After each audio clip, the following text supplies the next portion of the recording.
കർത്താവിൻ്റെ സാന്നിധ്യം തിരിച്ചറിഞ്ഞ് മഹാ ആദരവോടെയാണ് എന്നേരവും ആരാധനയും സ്തുതിയും പുകഴ്ചയും എന്ന് പറയുന്നത്. പരിശുദ്ധ പരമദിവ്യകാരുണ്യത്തിന് പരിശുദ്ധ പരമദിവ്യകാരുണ്യത്തിന് പരിശുദ്ധ പരമദിവ്യകാരുണ്യത്തിന് ശ്രുതികട്ടെ ഹല്ലേലൂയ. ഉടമ്പടി ദൈവസാന്നിധ്യത്തെ ലളിതമായി അല്ലെങ്കിൽ വേഗത്തിൽ സംലഭ്യമാക്കുന്ന ഒരു കൂദാശ അനുകരണമാണെന്ന് പറയാം. സഭയിലെ സക്രമെൻറ്റ്സ് ഉണ്ടാവും, അതുപോലെ തന്നെ കൂദാശ അനുകരണങ്ങളുണ്ടാവും.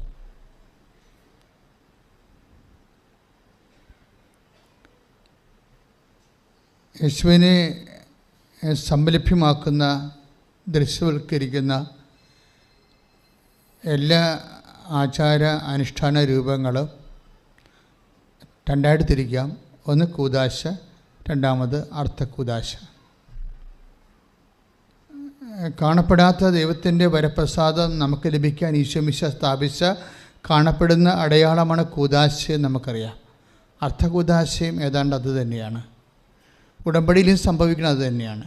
കാണപ്പെടാത്ത ദൈവത്തിൻ്റെ വരപ്രസാദം എന്ന് പറഞ്ഞാൽ വ്യത്യസ്തങ്ങളായ വരപ്രസാദമാണ്. അതിൻ്റെ അകത്ത് ഫിസിക്കൽ ബ്ലെസ്സിങ്സ് ഉണ്ട്, സ്പിരിച്വൽ ബ്ലെസ്സിങ്സ് ഉണ്ട്. ഇപ്പം യാക്കോബിന് ദൈവം കൊടുത്തത് ഫിസിക്കാലിറ്റി മെയിൻറ്റെയിൻ ചെയ്യാൻ വേണ്ടി.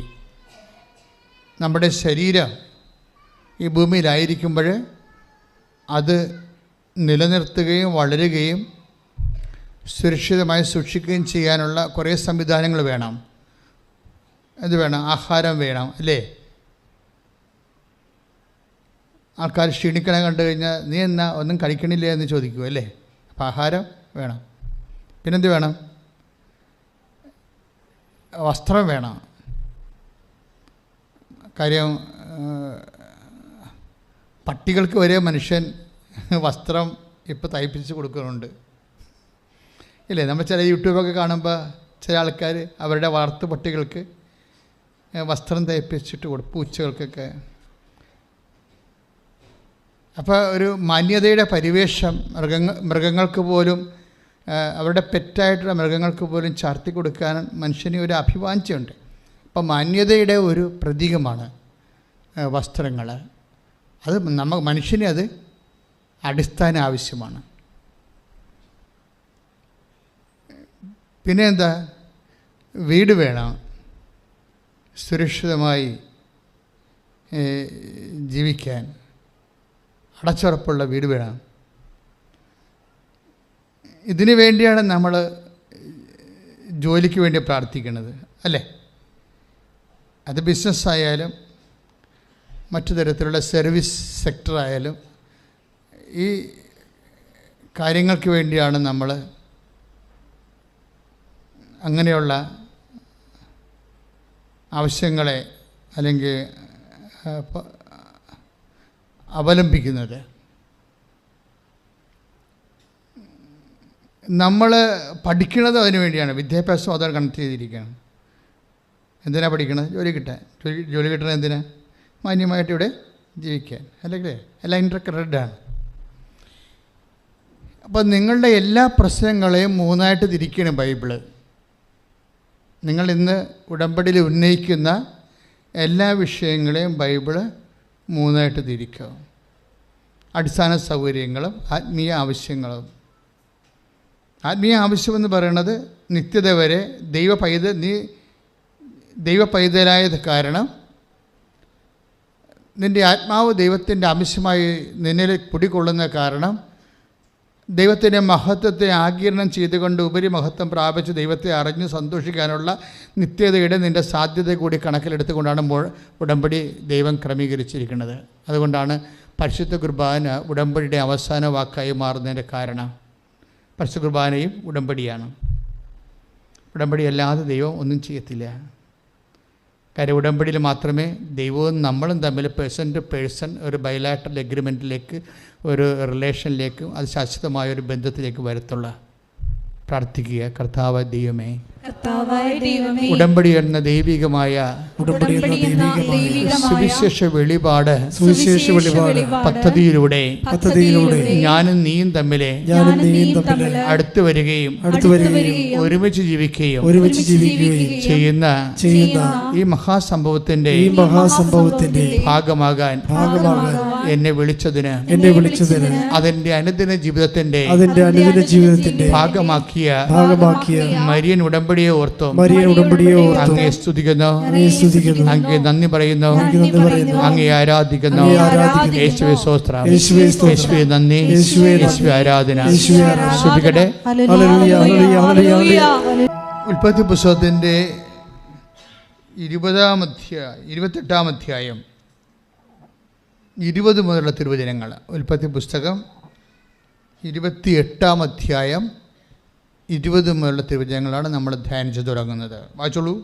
അത് കഴിഞ്ഞ് യാക്കോബ് ഒരു പ്രതിജ്ഞ ചെയ്തു. ഉടമ്പടി ചെയ്തു. കേക്കട്ടെ. അത് കഴിഞ്ഞ് യാക്കോബ് ഒരു ഉടമ്പടി ചെയ്തു. ദൈവമായ കർത്താവ് എന്റെ കൂടെ ഉണ്ടായിരിക്കുകയും ഈ യാത്രയിൽ ദൈവമായ കർത്താവ് എന്റെ കൂടെ ഉണ്ടായിരിക്കുകയും കൈയടിച്ച് സ്തുതിക്കട്ടെ. ശുദ്ധ പരമ ദിവ്യകാരുണ്യത്തിന് ആരാധനയും സ്തുതിയും പുകഴ്ചയും ഉണ്ടായിരിക്കട്ടെ. അപ്പോൾ ഉടമ്പടിയുടെ ഒരു അടിസ്ഥാനപരമായ ആത്യന്തികമായ ലക്ഷ്യമെന്താ? മനുഷ്യൻ്റെ ആദ്യകാലം മുതലുള്ള അഭിവാഞ്ചയാണിത്. എന്താണ്? നീ എൻ്റെ കൂടെ ഉണ്ടാവണമെന്ന്. എനിക്ക് കടമാകാം, ചിലപ്പോൾ എനിക്ക് രോഗമാകാം. നമുക്ക് ഈ ലോകത്ത് സന്തോഷമുള്ളതുപോലെ തന്നെ സങ്കടങ്ങളുടെ സാഹചര്യങ്ങളും ഉണ്ടാവും. ഈ സങ്കടങ്ങളുടെ സാഹചര്യങ്ങളാണ് പലപ്പോഴും ദൈവ സാന്നിധ്യത്തിൻ്റെ ഏറ്റവും ടാൻസിബിളായിട്ടുള്ള സ്പർശ്യമായിട്ടുള്ള മുഹൂർത്തങ്ങളെന്ന് പറയണത്. അത് നമുക്ക് വളരെ ഹൃദ്യമായി ഉറപ്പാക്കി തരുന്ന ഒരു ബൈലാറ്ററൽ ഉഭയകക്ഷിയായിട്ടുള്ള ഒരു ബന്ധമാണ് ഈ ഉടമ്പടി. ഇപ്പോൾ ഉടമ്പടിയുടെ നിങ്ങൾ IELTS പാസ്സാക്കുക, അത് പിന്നെ വസ്തു വിൽക്കുക, കടം മാറുക, അതൊക്കെയാണ് വെച്ചിരിക്കുന്നത്. അതെല്ലാം നടക്കും, ഒരു സംശയമില്ല. സാക്ഷ്യങ്ങൾ കണ്ടറിയാൻ പറ്റുമല്ലോ അതിൻ്റെ അപ്പുറത്ത് നടക്കുമെന്ന്. അതിനേക്കാൾ 1000 മടങ്ങായിട്ടുള്ള പ്രശ്നങ്ങളാണെങ്കിലും അത് നടക്കും. പക്ഷേ എൻ്റെ മക്കൾ ശ്രദ്ധിക്കേണ്ടത്, ഇങ്ങനെയുള്ള ഭൗതികമായ ആനുകൂല്യങ്ങളുടെ എല്ലാം അന്തർധാരയായിട്ട് പോകുന്നത് ദ അൾട്ടിമേറ്റ് പ്രോമിസ്, ദൈവത്തിൻ്റെ ആത്യന്തികമായ വാഗ്ദാനം, ദ പ്രസൻസ് ഓഫ് ഗാഡ്. യാക്കോബ് 28:20-21 വായിച്ചോളൂ. ദൈവമായ കർത്താവ് എൻ്റെ കൂടെ ഉണ്ടായിരിക്കുകയും ദൈവമായ കർത്താവ് എൻ്റെ കൂടെ ഉണ്ടായിരിക്കുകയും ഈ യാത്രയിൽ എന്നെ സംരക്ഷിക്കുകയും എനിക്ക് ഉണ്ണാനും ഉടുക്കാനും തരുകയും എന്റെ പിതാവിന്റെ വീട്ടിലേക്ക് സമാധാനത്തോടെ ഞാൻ തിരിച്ചെത്തുകയും ചെയ്താൽ കർത്താവായിരിക്കും എന്റെ ദൈവം. Praise the Lord. Praise the Lord. Hallelujah. Hallelujah. യേശുവേ സ്തോത്രം. യേശുവേ സ്തോത്രം. യേശുവേ നന്ദി. യേശുവേ നന്ദി. യേശുവേ ആരാധന. യേശുവേ ആരാധന. Hallelujah. Hallelujah. Praise the Lord. Praise the Lord. അപ്പോഴേ ഉടമ്പടിയുടെ ഉടമ്പടി കണ്ടന്റ് കണ്ടില്ലേ? നമ്മൾ ഇന്ന് ഈ ആൾക്കാരെല്ലാം ഈ സാക്ഷ്യം പറയുന്നതിൻ്റെ കാരണം എന്താണ്? ഇതിൻ്റെ ബേസിക് എന്ന് പറയുന്നത് എന്താണ്? ഒന്ന്, ദൈവത്തിൻ്റെ സാന്നിധ്യം. എൻ്റെ യാത്രയിലെ യാത്ര എവിടെ അവസാനിക്കുന്നു? നിത്യത്തിലാണ് അവസാനിക്കുന്നത്, ഉറപ്പല്ലേ? അല്ലേ? യാത്ര എവിടെ അവസാനിക്കണം? നമ്മുടെ വിശ്വാസ യാത്ര എവിടെ അവസാനിക്കും? നിത്യത്തിൽ അവസാനിക്കണം. അതുകൊണ്ടാണ് യാക്കോബ് പറയുന്നത്, ഈ യാത്രയിൽ എൻ്റെ കൂടെ ഉണ്ടാകണം, നിത്യത വരെ എൻ്റെ കൂടെ ഉണ്ടാകണം. ഒന്ന് കൈയടിച്ച് കർത്താവിന് നന്ദി പറഞ്ഞേ.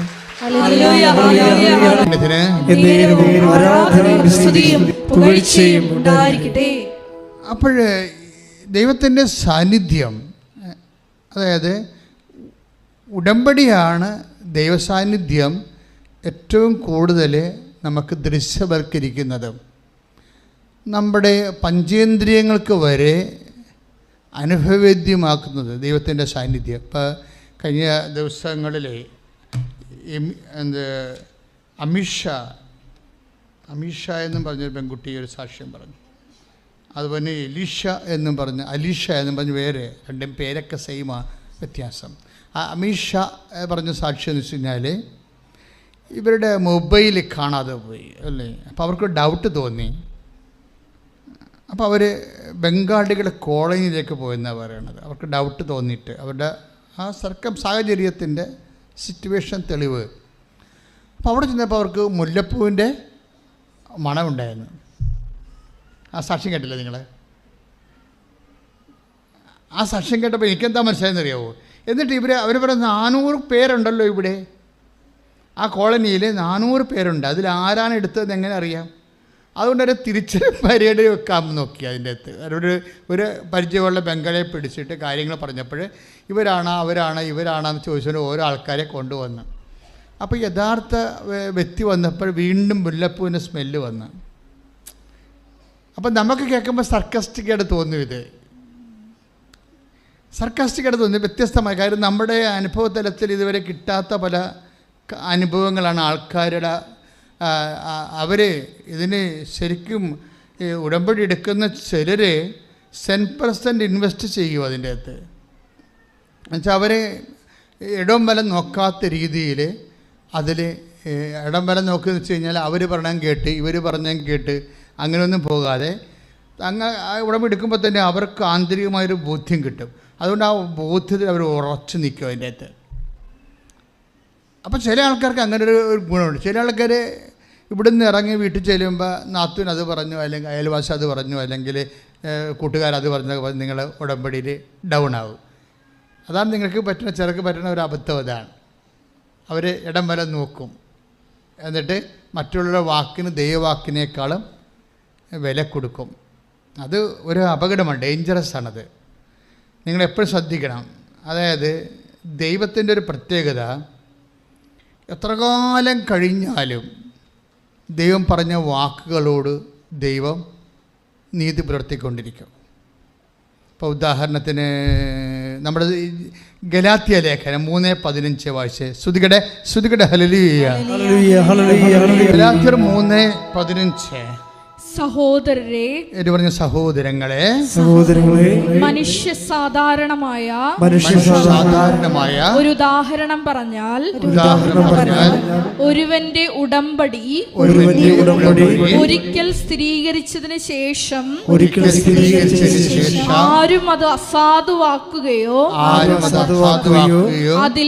അതിൽ എന്തെങ്കിലും കൂട്ടിച്ചേർക്കുകയോ ചെയ്യാറില്ല.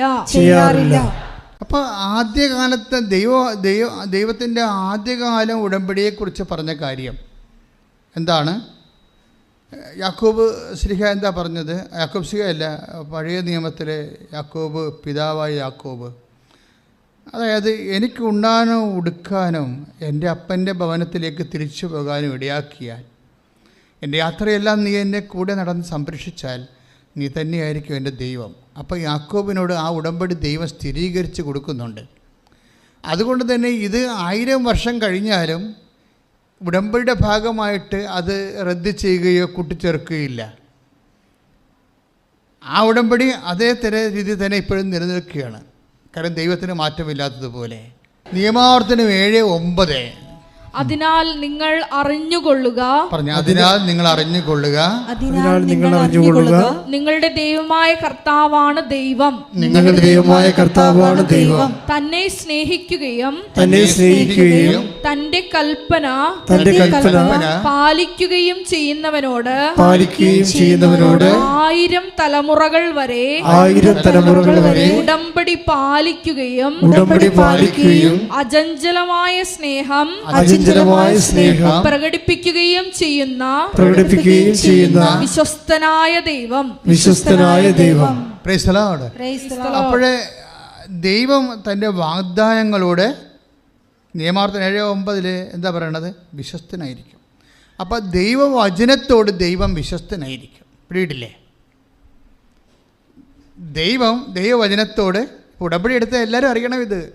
ദൈവം തൻ്റെ വചനത്തോട് വിശ്വസ്തനായിരിക്കും. അപ്പോൾ നമ്മളുടെ ഭാഗത്ത് നിന്ന് എന്താ വേണ്ടത്? അതേ വിശ്വസ്തതയാണ് വേണ്ടത്. പക്ഷെ നമ്മൾക്ക് എവിടെയാണ് സംഭവിച്ചിരിക്കുന്നത്?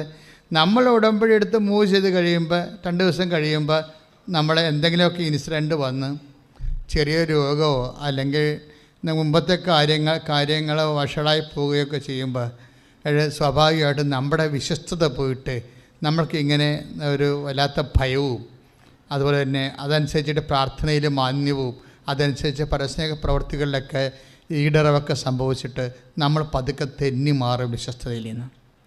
അപ്പം നമ്മൾ വിശ്വസ്തതയും തെന്നി മാറിയാലും ഓർക്കേണ്ട ഇതാണ് 1 തിമോത്തി 2:13 എന്താണ്? കർത്താവ് നമ്മൾ അവിശ്വസ്തരായിരുന്നാലും കർത്താവ് take the word of God. സ്തുതിക്കട്ടെ ഹല്ലേലൂയ. 2 തിമോത്തി 2:13 നാം അവിശ്വസ്തരായിരുന്നാലും അവൻ വിശ്വസ്തനായിരിക്കും. എന്ന് പറഞ്ഞ് നാം അവിശ്വസ്തരായിരുന്നാലും അവൻ വിശ്വസ്തനായിരിക്കും. അതെന്ത് സംഭവിച്ചു കഴിഞ്ഞാൽ ഈ ദിവസങ്ങളിലൊരു സാക്ഷ്യമുണ്ട്, നല്ലൊരു സാക്ഷ്യമാണ്. ബേബി കുര്യൻ കാസർഗോഡ്. അപ്പോൾ അദ്ദേഹം ഉടമ്പടി എടുത്തത്, അദ്ദേഹം വൈഫും കൂടി വന്ന ഉടമ്പടി എടുത്തത്. അപ്പോൾ അദ്ദേഹം എന്താ സംഭവിച്ചു കഴിഞ്ഞാൽ ഇവിടെ വന്നിട്ട് വൈഫിനെ കൊണ്ട് ഉടമ്പടി എടുപ്പിച്ചു. അതിന് അദ്ദേഹം കാരണങ്ങൾ പറയുന്നുണ്ട്. എന്താ കാര്യം? ഞാൻ കച്ചവടക്കാരനാണ്, ഞാൻ ചിലപ്പോൾ കച്ചവടത്തിൽ കള്ളം പറയാതെ കച്ചവടം ചെയ്യാൻ പറ്റത്തില്ല. പാവപ്പെട്ട ശുദ്ധഗതിക്കെല്ലാം പറയുന്നുണ്ട്. ഞാൻ ഡൽഹിയിലെ സാധനം നാട്ടിൽ നിന്ന് സാധനം വാങ്ങിച്ചിട്ട് ഡൽഹിയിൽ നിന്ന് കൊണ്ടുവന്നാണെന്ന് പറയും, അങ്ങനെയൊക്കെ പറയുന്നുണ്ട്. അപ്പോൾ എന്നോട് എഡിറ്റർ ചോദിച്ച് അതൊക്കെ കട്ട് ചെയ്ത് കളയണ്ടേ? ഞാൻ പറഞ്ഞു അയാൾ പറഞ്ഞതല്ലേ, കിടക്കട്ടെ, കാര്യം ആൾക്കാരറിയണ്ടേ, കാര്യം അദ്ദേഹം പറഞ്ഞ സംഭവമല്ലേ അത്. അപ്പോൾ എന്ത് സംഭവിച്ചു കഴിഞ്ഞാൽ അപ്പോൾ അദ്ദേഹം പറഞ്ഞു, അതുകൊണ്ട് എൻ്റെ കുറച്ച് കള്ളത്തരമൊക്കെ ഉള്ള കാരണം ഞാൻ ഉടമ്പടി ചെയ്യുന്നില്ല, അതുകൊണ്ട് വൈഫ് എടുക്കട്ടെന്ന് പറഞ്ഞു. അപ്പോൾ അദ്ദേഹത്തിൻ്റെ പ്രശ്നം എന്താ? അതിൻ്റെ പ്രശ്നം അദ്ദേഹത്തിന് 10 കോടി 15 ലക്ഷം രൂപ കടമുണ്ട്. കടം മര്യാദക്ക് കച്ചവടം ചെയ്ത് അവിടെ നിലവണ്ണം വേര് പിടിച്ച് വന്ന ആളാണ്. അവിടെ കാസർഗോഡ് ടൗണിൽ തന്നെ അദ്ദേഹത്തിൻ്റെ ഹാർഡ്വെയർ സ്റ്റോർ ഉള്ളതാണ്. നിങ്ങൾ കാസർഗോഡുകാർ ഇവിടെ ഉണ്ടെങ്കിൽ അറിയാൻ പറ്റും ആളോ. അപ്പോൾ തന്നെ സാക്ഷ്യപ്പെട്ടിട്ടുണ്ട്. അതെന്ത് പ്രോബ്ലം വെച്ച് കഴിഞ്ഞാൽ അദ്ദേഹം പറഞ്ഞത്, ആ ഹാർഡ്വെയർ കട നടത്തുന്നതിൻ്റെ ആ ഒരു പ്രമിസിൽ ഒരു ഇരട്ട കൊലപാതകം നടന്ന്, അത് ഭയങ്കര കേരളത്തിലൊക്കെ ചർച്ച ചെയ്ത കൊലപാതകമാണ്. ഒരു ദിവസം 2 പേരെ കൊന്നു. അപ്പോൾ അതിപ്പോൾ പോലീസിനെ സംബന്ധിച്ചിടത്തോളം വേറെ അങ്ങനെ എന്തെങ്കിലും സംഭവിച്ചു കഴിഞ്ഞാൽ ആൾക്കാരെന്താ ചെയ്യണത്? ആൾക്കാർ അപ്പം തന്നെ ഒരുമാതിരിപ്പെട്ട ആൾക്കാരൊക്കെ രാജ്യം വിട്ടു പോകും. കാര്യം പിടിച്ചാൽ എല്ലാത്തിനും പിടിച്ചാൽ ജയിലിലിടില്ല. യഥാർത്ഥ പ്രതിയെ കിട്ടുന്നവരെ കാണുന്നവരെ പിടിച്ച് അവർ ജയിലിൽ നിറച്ചുകൊണ്ടിരിക്കും. എന്നിട്ടല്ലേ അവരെ തെളിവ് നോക്കി എടുക്കണത്. അപ്പോൾ ഇങ്ങനെ പിടിച്ചുകൊണ്ട് പോയി. അങ്ങനെ അതിനോട് ഒരു ബന്ധമില്ല, പക്ഷെ അങ്ങനെ പിടിച്ചുകൊണ്ട് പോയി ജയിലിലിട്ട്. അപ്പോൾ ഒരു മനുഷ്യന് തകർച്ച തന്നെ വരവ് കണ്ടില്ലേ? എനിക്ക് തോന്നുന്നത് മക്കളെ, ഈ ഉടമ്പടിയിലായിരിക്കുമ്പോൾ നമുക്ക് കിട്ടുന്ന ഒരു പ്രത്യേകത പ്രൊട്ടക്ഷൻ ഒരു ഭയങ്കര സംഭവമാണ്. അതായത് യാക്കോബ് പറയുന്ന ആ വാക്കൊന്ന് വായിച്ചിടമനെ 28:20 ദൈവമായ കർത്താവ് എൻ്റെ കൂടെ ഉണ്ടായിരിക്കുകയും ഒന്ന് പറഞ്ഞ ദൈവമായ കർത്താവ് എന്റെ കൂടെ ഉണ്ടായിരിക്കുകയും എന്റെ കൂടെ ഉണ്ടായിരിക്കുകയും ഈ യാത്രയിൽ എന്നെ സംരക്ഷിക്കുകയും ഈ യാത്രയിൽ എന്നെ സംരക്ഷിക്കുകയും എനിക്ക് ഉണ്ണാനും ഉടുക്കാനും തരുകയും എനിക്ക് ഉണ്ണുവാനും ഉടുക്കാനും തരുകയും എന്റെ പിതാവിന്റെ വീട്ടിലേക്ക് എന്റെ പിതാവിന്റെ വീട്ടിലേക്ക് സമാധാനത്തോടെ ഞാൻ തിരിച്ചെത്തുകയും ചെയ്താൽ സമാധാനത്തോടെ തിരിച്ചെത്തുകയും ചെയ്താൽ കർത്താവായിരിക്കും എന്റെ ദൈവം. കർത്താവായിരിക്കും എന്റെ ദൈവം. അപ്പോൾ യാത്രയിൽ കൂടെ ഉണ്ടായാൽ മാത്രം പോരാ, പിന്നെ എന്ത് ചെയ്യണം? സംരക്ഷിക്കണം. ദ പ്രസൻസ് ഓഫ് ഗോഡ് പ്രൊട്ടക്ഷനാണ് നമുക്ക് നൽകണത്. ഉടമ്പടിയുടെ മഹാവാഗ്ദാനങ്ങളിൽ ഒന്നാണ് ദ പ്രസൻസ് ഓഫ് ഗോഡ്. നിങ്ങൾ എപ്പോഴും ചെയ്യണത് വീട്, ജോലി, വിവാഹം, PR, പ്രൊമോഷൻ എന്നൊക്കെ പറഞ്ഞുകൊണ്ട് ഇതിനങ്ങോട്ട് ന്യൂനീകരിച്ച് കളയും. അപ്പോൾ യഥാർത്ഥ മത്സ്യം ചാടിപ്പോവും. മനസ്സിലായില്ലേ? ചെറുമീനെ പിടിക്കാൻ നേരത്ത് വലിയ മീൻ ചാടിപ്പോവും. അതാണ് പല ആൾക്കാർക്ക് സംഭവിച്ചിരിക്കുന്നത് ഉടമ്പടിയിൽ. അപ്പോൾ എൻ്റെ സഹോദരങ്ങൾ വലിയ മീനെ തന്നെ ആദ്യം ടാർഗറ്റ് ചെയ്യണം. ഉടമ്പടിയിൽ വലിയ മീൻ എന്താ? The presence of God. സാന്നിധ്യവും സംരക്ഷണവും. ഇപ്പോൾ ഈ ചേട്ടായിക്ക് എന്നാ സംഭവിച്ചത്? ബേബി കുര്യൻ എന്താ സംഭവിച്ചത്? സംരക്ഷണം പോയി ഇല്ലേ? കണ്ടവൻ്റെ അതുകൊണ്ട് വേറെ കൊലപാതകത്തിന് ഈ മനുഷ്യൻ ജയിലിൽ പോയി. എല്ലാവരും സംരക്ഷണം പോയെന്നർത്ഥം. അപ്പോൾ സംരക്ഷണം ഒരു ഭയങ്കര സീരിയസ് വിഷയമാണ്. നിങ്ങൾ ദൈവത്തോട് പ്രാർത്ഥിക്കുന്നത് യാക്കോബിൻ്റെ പ്രാർത്ഥന തന്നെയാണ് മെച്ചം. എന്നെ സംരക്ഷിക്കണമെന്ന് പറഞ്ഞില്ലേ?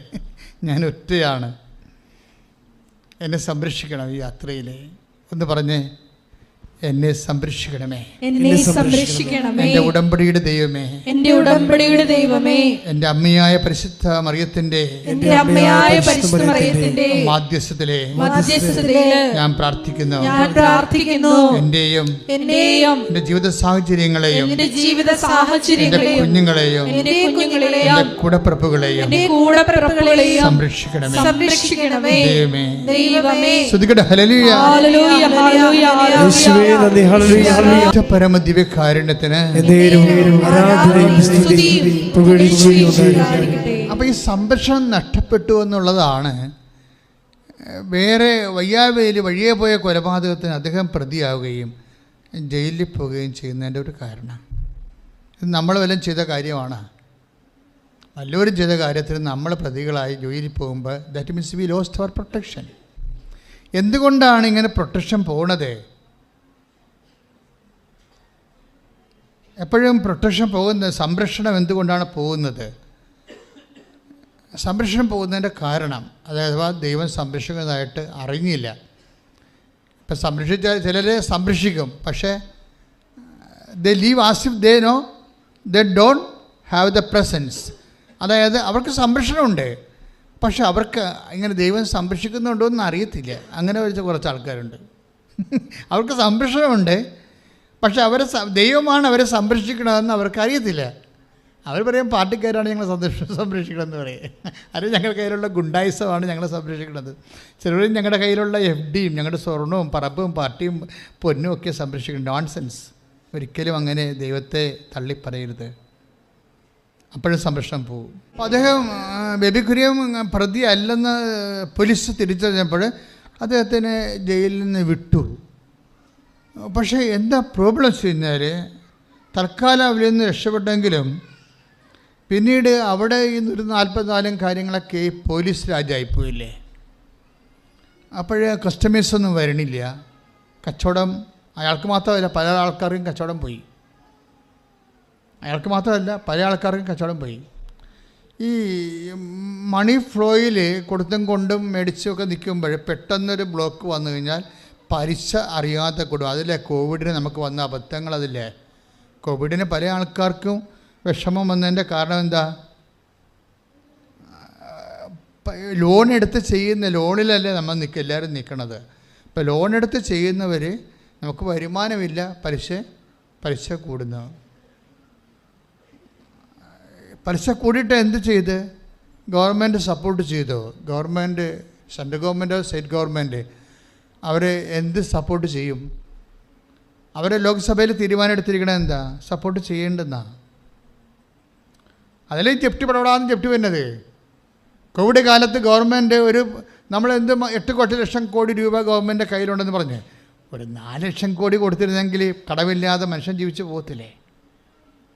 ഇപ്പം എല്ലാവരും കിഡ്നി വരെ പണയം വെക്കുന്ന അവസ്ഥ വന്നില്ലേ? അപ്പം ബാങ്കുകാർ പറഞ്ഞ് ഞങ്ങൾക്ക് പറ്റത്തില്ലെന്ന് പറഞ്ഞ്, ഞങ്ങളെങ്ങാനും ഈ കടം എഴുതി തള്ളിയാൽ അതൊരു കീഴ്വഴക്കം തെറ്റാകും. പിന്നീട് ആൾക്കാർ കടമെടുത്താൽ ഗവൺമെൻറ് അടക്കുമെന്ന് പറഞ്ഞുകൊണ്ടിരിക്കുമ്പോൾ ബാങ്ക് സിസ്റ്റം തന്നെ തകരും. അതുകൊണ്ട് we will not for that എന്ന് പറയും. അത് ബാങ്കുകാർ അത് പറയത്തുള്ളൂ, പറയും അവർ, കാരണം അത് സാമ്പത്തിക സ്ഥാപനമല്ലേ. അപ്പോൾ ജനാധിപത്യ സർക്കാരാണ് ഈ വിഷയത്തിൽ എന്തെങ്കിലും തീരുമാനം എടുക്കേണ്ടത്. പക്ഷേ പ്രാക്ടിക്കലി സർക്കാരും അവരെ സെക്യൂരിറ്റി എമൗണ്ടാക്കി കിട്ടിയിരിക്കുന്ന കാശ് മാറ്റിയിട്ട് ജനങ്ങളിങ്ങനെ പട്ടിണിയായിട്ട് ഇങ്ങനെ സങ്കടപ്പെട്ട് വിഷമിച്ചടക്കുകയാണ്. സത്യം പറയട്ടെ, നമുക്ക് ദൈവം മാത്രമേ ഉള്ളൂ. ഇപ്പോൾ ഈ ബേബി കുര്യൻ വൈഫിനെ കൊണ്ടാണല്ലോ ഉടമ്പടി എടുപ്പിച്ചിരിക്കുന്നത്, ഇല്ലേ? വൈഫ് അത് വൃത്തിയായിട്ട് ചെയ്യുന്നുണ്ട്, പക്ഷെ കർത്താവിന് മുതലാവണില്ല. അതാണൊരു പ്രശ്നം. കാര്യം ബേബി കുര്യൻ ഇവിടെ വന്നാണല്ലോ, അല്ലേ? എന്തിനാണ് വൈഫിനെ കൊണ്ട് എടുപ്പിച്ചത്? തനിക്ക് ഇനി എങ്ങാനും വിശുദ്ധീകരിച്ച് പോയാൽ പഴയ കള്ളത്തടങ്ങളൊക്കെ പറഞ്ഞ അങ്ങനെ വരുമ്പോൾ ബിസിനസ്സിൻ്റെ അകത്ത് കോട്ടം വരുമെന്ന് വിചാരിച്ചുകൊണ്ട് ഇയാൾ ദൈവത്തിനെ അതായത് പതുക്കെ അങ്ങോട്ട് സൈഡാക്കുകയാണ്. ശരിക്കും നിങ്ങളത് ചിന്തിക്കണം കേട്ടോ. മനുഷ്യൻ്റെ ഏറ്റവും വലിയ തെറ്റ് ദൈവത്തിനെ സൈഡാക്കുന്നതാണ്.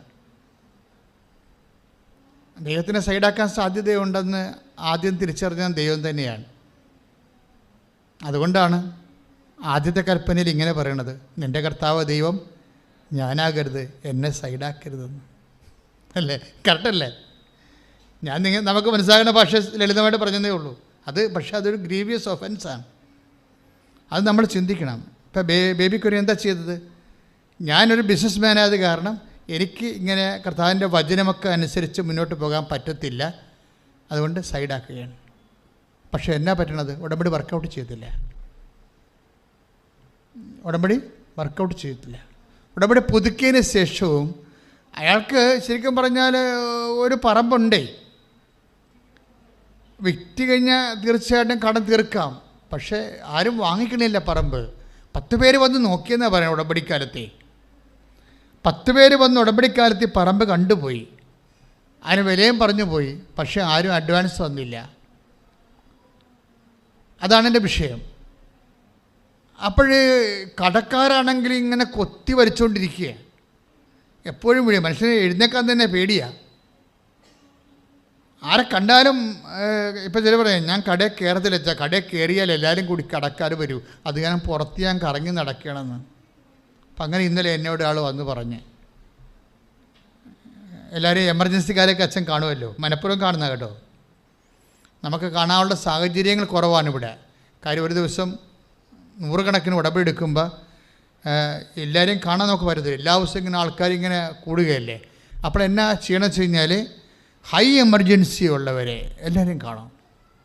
ഇപ്പോൾ വ്യാഴാഴ്ച ഞായറാഴ്ച കാണത്തില്ല, പക്ഷേ എല്ലാ ദിവസവും കാണുന്നുണ്ട് ഞാൻ ആൾക്കാർ. ഇന്നലെയൊക്കെ 120 ആൾക്കാരെ കണ്ട്. ഹൈ എമർജൻസിക്കാരെ കാണാം. ചിലപ്പോൾ ഒരു ഉപദേശം, ചിലപ്പോൾ ഒരു പ്രാർത്ഥന, ചിലപ്പോൾ ഒരു നിർദ്ദേശമൊക്കെ കൊടുത്താൽ മതിയാവും. അതൊക്കെ ചില കർത്താവ് അവർ വരുമ്പോൾ കർത്താവ് സംസാരിക്കാൻ തുടങ്ങും. അപ്പോൾ എന്താ പ്രശ്നം വെച്ച് കഴിഞ്ഞാൽ, പക്ഷേ നിങ്ങളൊരിക്കലും അച്ഛനെ കാണുന്നതിൻ്റെ അൾട്ടിമേറ്റ് എയിമാക്കി വെക്കരുത്. അപ്പോൾ ഓട്ടോമാറ്റിക്കായിട്ട് അച്ഛൻ ആൾ ദൈവമായിട്ട് മാറും. അങ്ങനെ ഒരു വിഷയം നമ്മൾ ഇല്ല. നമുക്ക് ആപ്പടെ ഒരു ദൈവം മാത്രമേ ഉള്ളൂ. അപ്പോൾ നിങ്ങൾ അച്ഛനെ കാണുന്നത് ഇതിൻ്റെ അൾട്ടിമേറ്റ് എയിമായിട്ട് വെക്കരുത്.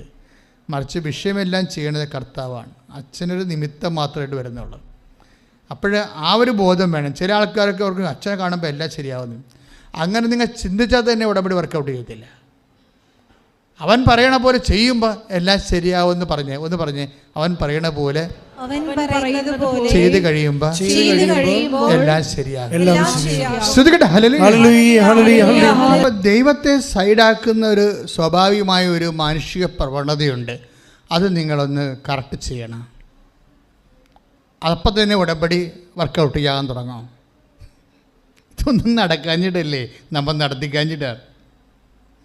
ഇതൊന്നും നടക്കാഞ്ഞിട്ടില്ല. ഉടമ്പടിക്ക് പാര വെക്കണം നിങ്ങൾ തന്നെയാണ്. ഇതൊന്നും നടക്കാഞ്ഞിട്ടല്ല, നമ്മൾ നടത്തിക്കാഞ്ഞിട്ടാണ്. അതൊന്ന് ഇൻട്രോസ്പെക്റ്റ് ചെയ്യണം, നല്ലതാണ്. ഇപ്പം ഈ ബേബിക്കറിൻ്റെ വിഷയം എന്താ? അയാൾ പറഞ്ഞു, ഞാനിങ്ങനെ കർത്താവിൻ്റെ അടുത്ത് കുറച്ച് തരികട പറഞ്ഞുകൊണ്ടാണ് ഇനി ഇപ്പം എത്രയോ പേര് വന്ന് സ്ഥലം നോക്കിപ്പോയി, അവരാരും എടുത്തില്ലല്ലോ. അപ്പം നമുക്കിതൊക്കെ വിൽക്കാനൊക്കെ ഉണ്ടായിട്ട് പോലും നടക്കണില്ലല്ലോ. നമുക്ക് പൈസ കൂടുകയല്ലേ, ആൾക്കാർ നമ്മളെ പിടയ്ക്ക് കൂടി ഞെക്കുകയല്ലേ. അവരൊരു പഠിച്ചേ ഞാൻ ഉടമ്പടി എടുക്കാം. അപ്പോൾ അയാൾക്ക് ബോധോദയം വന്ന് സ്റ്റെപ്പ് നോക്കണം. സെക്കൻഡ് സ്റ്റെപ്പ് വളരെ ആഘോഷമാണ്. ഞാൻ ഉടമ്പടി എടുക്കാം. പുള്ളിക്കാരൻ വന്നിട്ട് ഉടമ്പടി വൈഫ് പുതുക്കുമ്പോൾ പുള്ളിക്കാരൻ സ്വന്തമായിട്ട് ഉടമ്പടി എടുക്കും. ഉടമ്പടി എടുത്തിട്ട് പിന്നെ ഇൻവെസ്റ്റ്മെൻറ്റ് ഒരു 1.5 ഇൻവെസ്റ്റ്മെൻറ്റാണ്. പുള്ളി നാക്ക് നിയന്ത്രിച്ചു. എല്ലാ സമയവും എല്ലാ കാലങ്ങളിലും കർത്താവ് കാര്യം എന്താ പ്രശ്നം വെച്ച് കഴിഞ്ഞാൽ ഈ വിശുദ്ധി എന്ന് പറയണത് നമ്മൾ വളരെ സൂക്ഷിച്ച് കൈകാര്യം ചെയ്യേണ്ട വിഷയമാണ്. മനസ്സിലായില്ലേ? വിശുദ്ധി കുറഞ്ഞാൽ ദൈവസാന്നിധ്യം അറിയാണ്ടിരിക്കും. ഇപ്പോൾ ഈ യാക്കോബിൻ്റെ അനുഭവം, ദൈവാനുഭവം തന്നെ ഒന്ന് നോക്കിക്കേ. അപ്പോൾ യാക്കോബ് ഉറക്കത്തിൽ നിന്നുണർന്നു. ഉൽപ്പത്തി 18:28 16-17 വായിച്ചോളൂ. അപ്പോൾ യാക്കോബ് ഉറക്കത്തിൽ നിന്നുണർന്നു. ഒന്ന് പറഞ്ഞേ. അപ്പോൾ യാക്കോബ് ഉറക്കത്തിൽ നിന്ന് ഉണർന്നു. അവൻ പറഞ്ഞു തീർച്ചയായും കർത്താവ് ഈ സ്ഥലത്തുണ്ട്, എന്നാൽ ഞാനതറിഞ്ഞില്ല. അതാണ് സംഭവം. ദൈവം നിന്റെ വീട്ടിലുണ്ടായാലും ചിലപ്പോൾ അറിയത്തില്ല. അതൊരു അപകടമാണ് ഇതിൻ്റെ അകത്ത്. നീ ഉടമ്പടി എടുക്കുമ്പോൾ ദൈവം വാക്ക് പാലിക്കുമല്ലോ, ഇല്ലേ? I will come with you wherever you go. ഞാൻ നിൻ്റെ കൂടെ വരും എവിടെ ആയാലും. അപ്പോൾ ദൈവം വാക്ക് പാലിക്കുമല്ലോ. പക്ഷേ we are not knowing it. അതെന്താ കാര്യം വെച്ച് കഴിഞ്ഞാൽ ഇവൻ അപ്പനെ കറക്കി പുനരടിച്ച് ചേട്ടനെ പറ്റിച്ചിട്ട് വന്നിരിക്കണതാണ്, അല്ലേ? അതാണ് സംഭവം. ഇവൻ അപ്പനെ കറക്കി പുനരടിച്ച് അപ്പൻ കണ്ണ് കാണാൻ പാടില്ല ഇരിക്കുകയായിരുന്നു. ആരാണ് അപ്പനാരാ? ഇസഹാക്ക് കണ്ണും കാണാൻ പാടില്ല ഇരിക്കുകയല്ലേ വീട്ടിൽ. 90 വയസ്സുണ്ട്. അപ്പം അദ്ദേഹത്തിന് തോന്നി ദൈവത്തിലേക്ക് തിരിച്ചു പോകേണ്ട സമയമായി. അപ്പോൾ അദ്ദേഹം യേശാവിനെ വിളിച്ച് പറഞ്ഞു, എൻ്റെ മകനെ, അപ്പം എനിക്ക് ദൈവത്തിലേക്ക് പോകാൻ കാലമായി, അതുകൊണ്ട് നീ കാട്ടിൽ പോയി ഒരു നല്ല മൃഗത്തെ പിടിച്ചുകൊണ്ട് പോയി എനിക്ക് പാകം ചെയ്ത് വാ, അപ്പമായിട്ട് വാ, ഞാൻ ഭക്ഷിച്ച് സന്തോഷിച്ചിട്ട് നിന്നെ ആശീർവദിക്കാമെന്ന് പറയും. അവൻ പാവപ്പെട്ടവൻ ചാടിപ്പോയി. പക്ഷേ റബേക്ക അത് കേട്ടു. എന്താ കാര്യം? അവർക്ക് നെപ്പോട്ടിസം ഉണ്ട്, അവർക്ക് പക്ഷപാതം ഉണ്ടായി. ആരോടാണ്? ഇളയവനോട് പക്ഷപാതം വേണോ? അത് നമ്മൾ പക്ഷപാതം പരിശുദ്ധാത്മാവ് വരുന്നതിനുള്ള തടസ്സമുള്ള നിൽക്കുന്ന ഒരു വിഷയമാണ്. നിങ്ങളുടെ പക്ഷപാതം ഉണ്ടാവരുത് എന്ന് കർത്താവിനെ വചനം. നിങ്ങളിപ്പോൾ ഇളയ മക്കൾ, മൂത്ത മക്കൾ, പെൺമക്കൾ, ആൺമക്കൾ എന്ന് പറഞ്ഞ് പക്ഷപാതം വെക്കത്തില്ലേ? ഗ്രൂപ്പിസം ഉണ്ടാക്കത്തില്ലേ? അപ്പൻ്റെ മക്കൾ എന്ന് പറഞ്ഞ് 2 പേരെ വെക്കും, അമ്മയുടെ മക്കൾ 1 ആൾ വെക്കും. ഇങ്ങനെ വീട്ടിൽ ഗ്രൂപ്പിസം ഉണ്ടാകുന്നുണ്ട്. വീട്ടിലെ പല കാര്യങ്ങളും ഗ്രൂപ്പിസത്തിലാണ് പോകുന്നത്. പക്ഷേ പുറത്തൊന്നും പറയത്തില്ല. എല്ലാവരും ഒരു ചോരയായത് കാരണം ഇങ്ങനെ അഡ്ജസ്റ്റ് ചെയ്ത് പോകുന്നുണ്ടെങ്കിലും ഒരു അടിവലിവ് ഉണ്ടാകാൻ നോക്കണം. പക്ഷപാതത്തെക്കുറിച്ച് വചനമെടുത്തേ. ശ്രുതിക്കട്ടെ ഹല്ലേലൂയ, യേശുവേ സ്തോത്രം, ഹല്ലേലൂയ, ഹല്ലേലൂയ, ഹല്ലേലൂയ, ഹല്ലേലൂയ, യേശുവേ സ്തുതി, ഹല്ലേലൂയ, ഹല്ലേലൂയ, ഹല്ലേലൂയ. വായിച്ചോളൂ. നിയമാവർത്തനം 16:19. നിയമാവർത്തനം 16:19. നിന്റെ വിധികൾ നീതിവിരുദ്ധമായിരിക്കരുത്. പറഞ്ഞേ. നിന്റെ വിധികൾ നീതിവിരുദ്ധമായിരിക്കരുത്. നീ പക്ഷപാതം കാട്ടുകയോ കൈക്കൂലി വാങ്ങുകയോ അരുത്. അപ്പം ദൈവത്തിൻ്റെ ഒരു നീതിയാണല്ല നമ്മുടെ ലോകത്ത് നിറവേറ്റാൻ ദൈവം ആഗ്രഹിക്കുന്നത്, അല്ലേ? അതിനകത്ത് പക്ഷപാതം ഇല്ല. ദൈവത്തിൻ്റെ ഒരു നീതിയാണ് നമ്മൾ കുടുംബത്തിലായാലും സമൂഹത്തിലായാലും നിറവേറ്റാൻ ദൈവം ആഗ്രഹിക്കുന്നത്. അതിനകത്ത് പക്ഷപാതമില്ല. പക്ഷേ റബേക്കയ്ക്ക് ഒരു പക്ഷപാതമുണ്ട്. ആരോടാണ്? യാക്കോബ്. റബേക്കയുടെ പക്ഷപാതമാണ് ഈ ഇളയ മകൻ നാടുവിടേണ്ടി വന്നത് കാര്യം. അപ്പോൾ നമ്മൾ ശ്രദ്ധിക്കണം. ഉടമ്പടി എടുത്തവർ പ്രത്യേകിച്ച് ശ്രദ്ധിക്കണം. പക്ഷപാതം ദൈവത്തിൻ്റെ മനസ്സിന് യോജിക്കുന്നതല്ല. പറഞ്ഞ മനസ്സിലായോ? ഓക്കെ. അപ്പോൾ എന്താ പ്രോബ്ലം വെച്ച് കഴിഞ്ഞാൽ, അതുകൊണ്ട് യേശാവ് രോമാവൃതമുള്ള മനുഷ്യനാണ്. മുട്ടാണ്ടിനെ പോലെ കുറേ രോമമുള്ള ആളാണ്.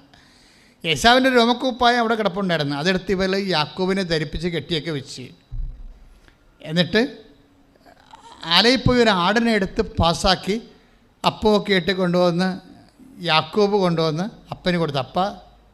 അപ്പൻ ചോദിക്കുന്നുണ്ട്, കണ്ണു കാണാൻ പാടെങ്കിൽ ചോദിക്കുന്നുണ്ട്, ആരാണത്? അപ്പൻ്റെ മകൻ ഏശാവാണ്. അപ്പോൾ ഉടനെ നീ ഇങ്ങനെ അടുത്ത് വരാൻ പറയും, കണ്ണു കാണാൻ പാടില്ല. അടുത്ത് വന്നിട്ട് ഉടനെ യാക്കോബ് പറയണ ഇസഹാക്ക് പറയണ കുറേ സംഭവങ്ങളുണ്ട്. ഭയങ്കര സംഭവമാണ്. കർത്താവിൻ്റെ വയലിൻ്റെ മണം, അത് നമ്മൾ കണ്ണ് നിറഞ്ഞു പോകും. ദൈവസ്നേഹമുള്ളവർ, കർത്താവിൻ്റെ വയലിൻ്റെ മണമെന്ന്. അപ്പോൾ ഈ ദൈവമായിട്ട് എന്തൊരു ബന്ധമാണ് ആ മനുഷ്യന്. വയലിൻ്റെ മണമെന്ന് പറഞ്ഞാൽ പോരെ, അല്ലേ? യശാവിനെ ആണെന്ന് വിചാരിച്ചുകൊണ്ട് യാക്കോബിനെ കെട്ടിപ്പിടിക്കുമ്പോൾ ഈ മനുഷ്യൻ്റെ അന്തർഗതം എന്താണ്? കർത്താവിൻ്റെ വയലിൻ്റെ മണം. കർത്താവിൻ്റെ വയലിൻ്റെ മണം. കർത്താവിൻ്റെ വയലിൻ്റെ മണമെന്ന് പറഞ്ഞ കാര്യമാണ്. വയലിൻ്റെ മണമെന്ന് പറഞ്ഞാൽ പോരെ. ഇതാണ് ആധ്യാത്മികത എന്ന് പറയണത്. എന്ത് കിട്ടിയാലും കർത്താവിൻ്റെ കൂടെ ചേർത്ത് പറയും.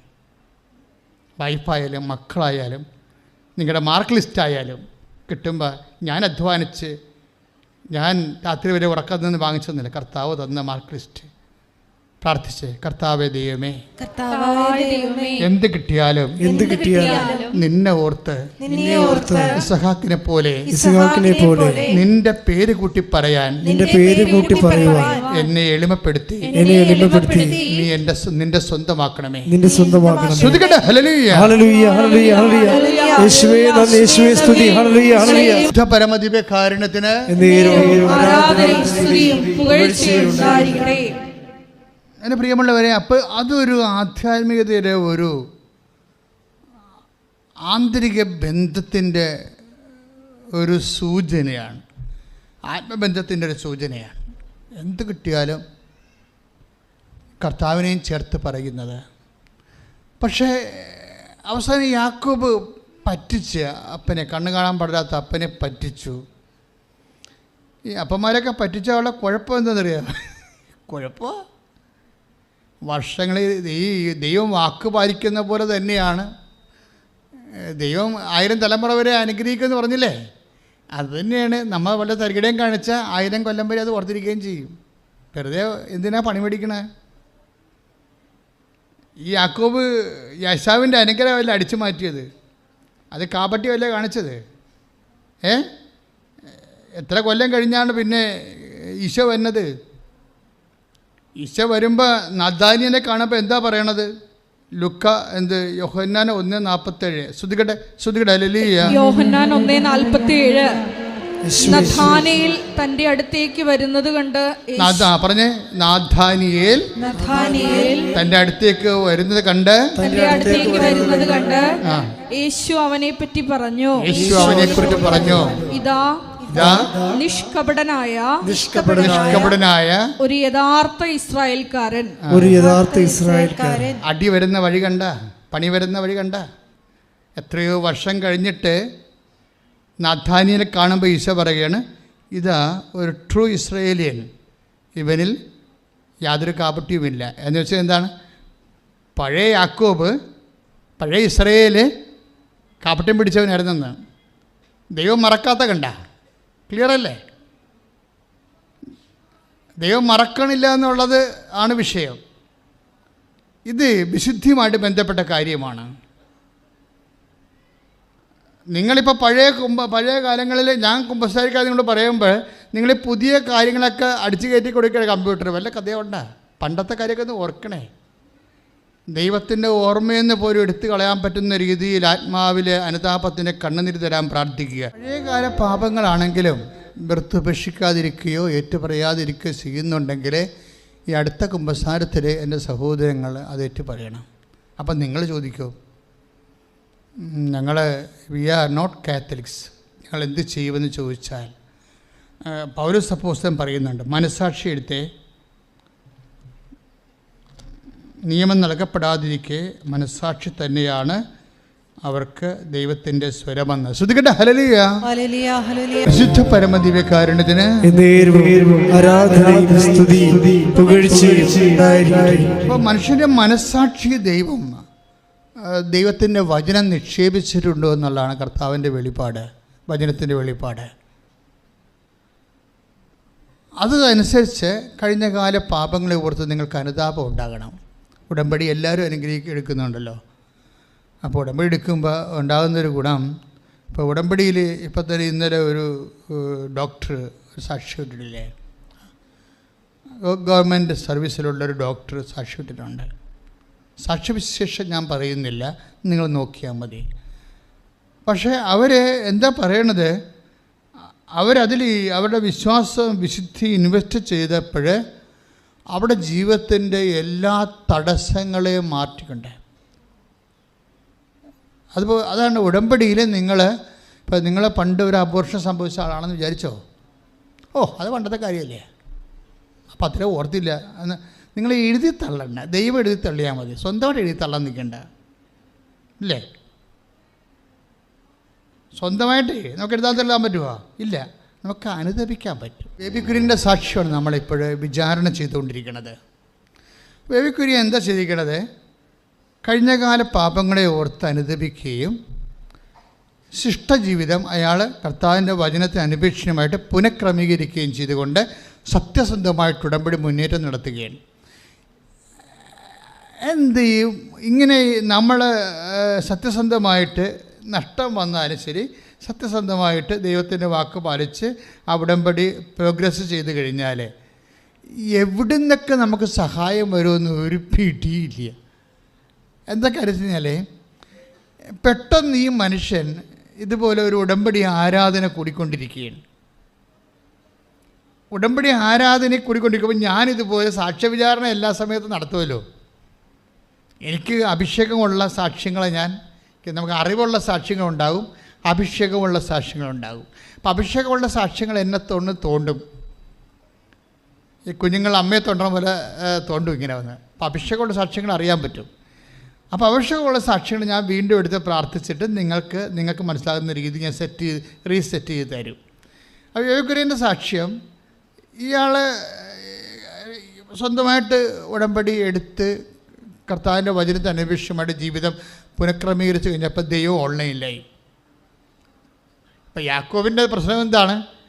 ദൈവം ഓൺലൈനിലായിട്ടും പുള്ളിക്ക് അറിയാൻ പറ്റില്ല. അതല്ലേ അയാൾ പറയണത് 28, 16, 17 അത് പറഞ്ഞേ, വായിച്ചേ. ശ്രുതികട്ടെ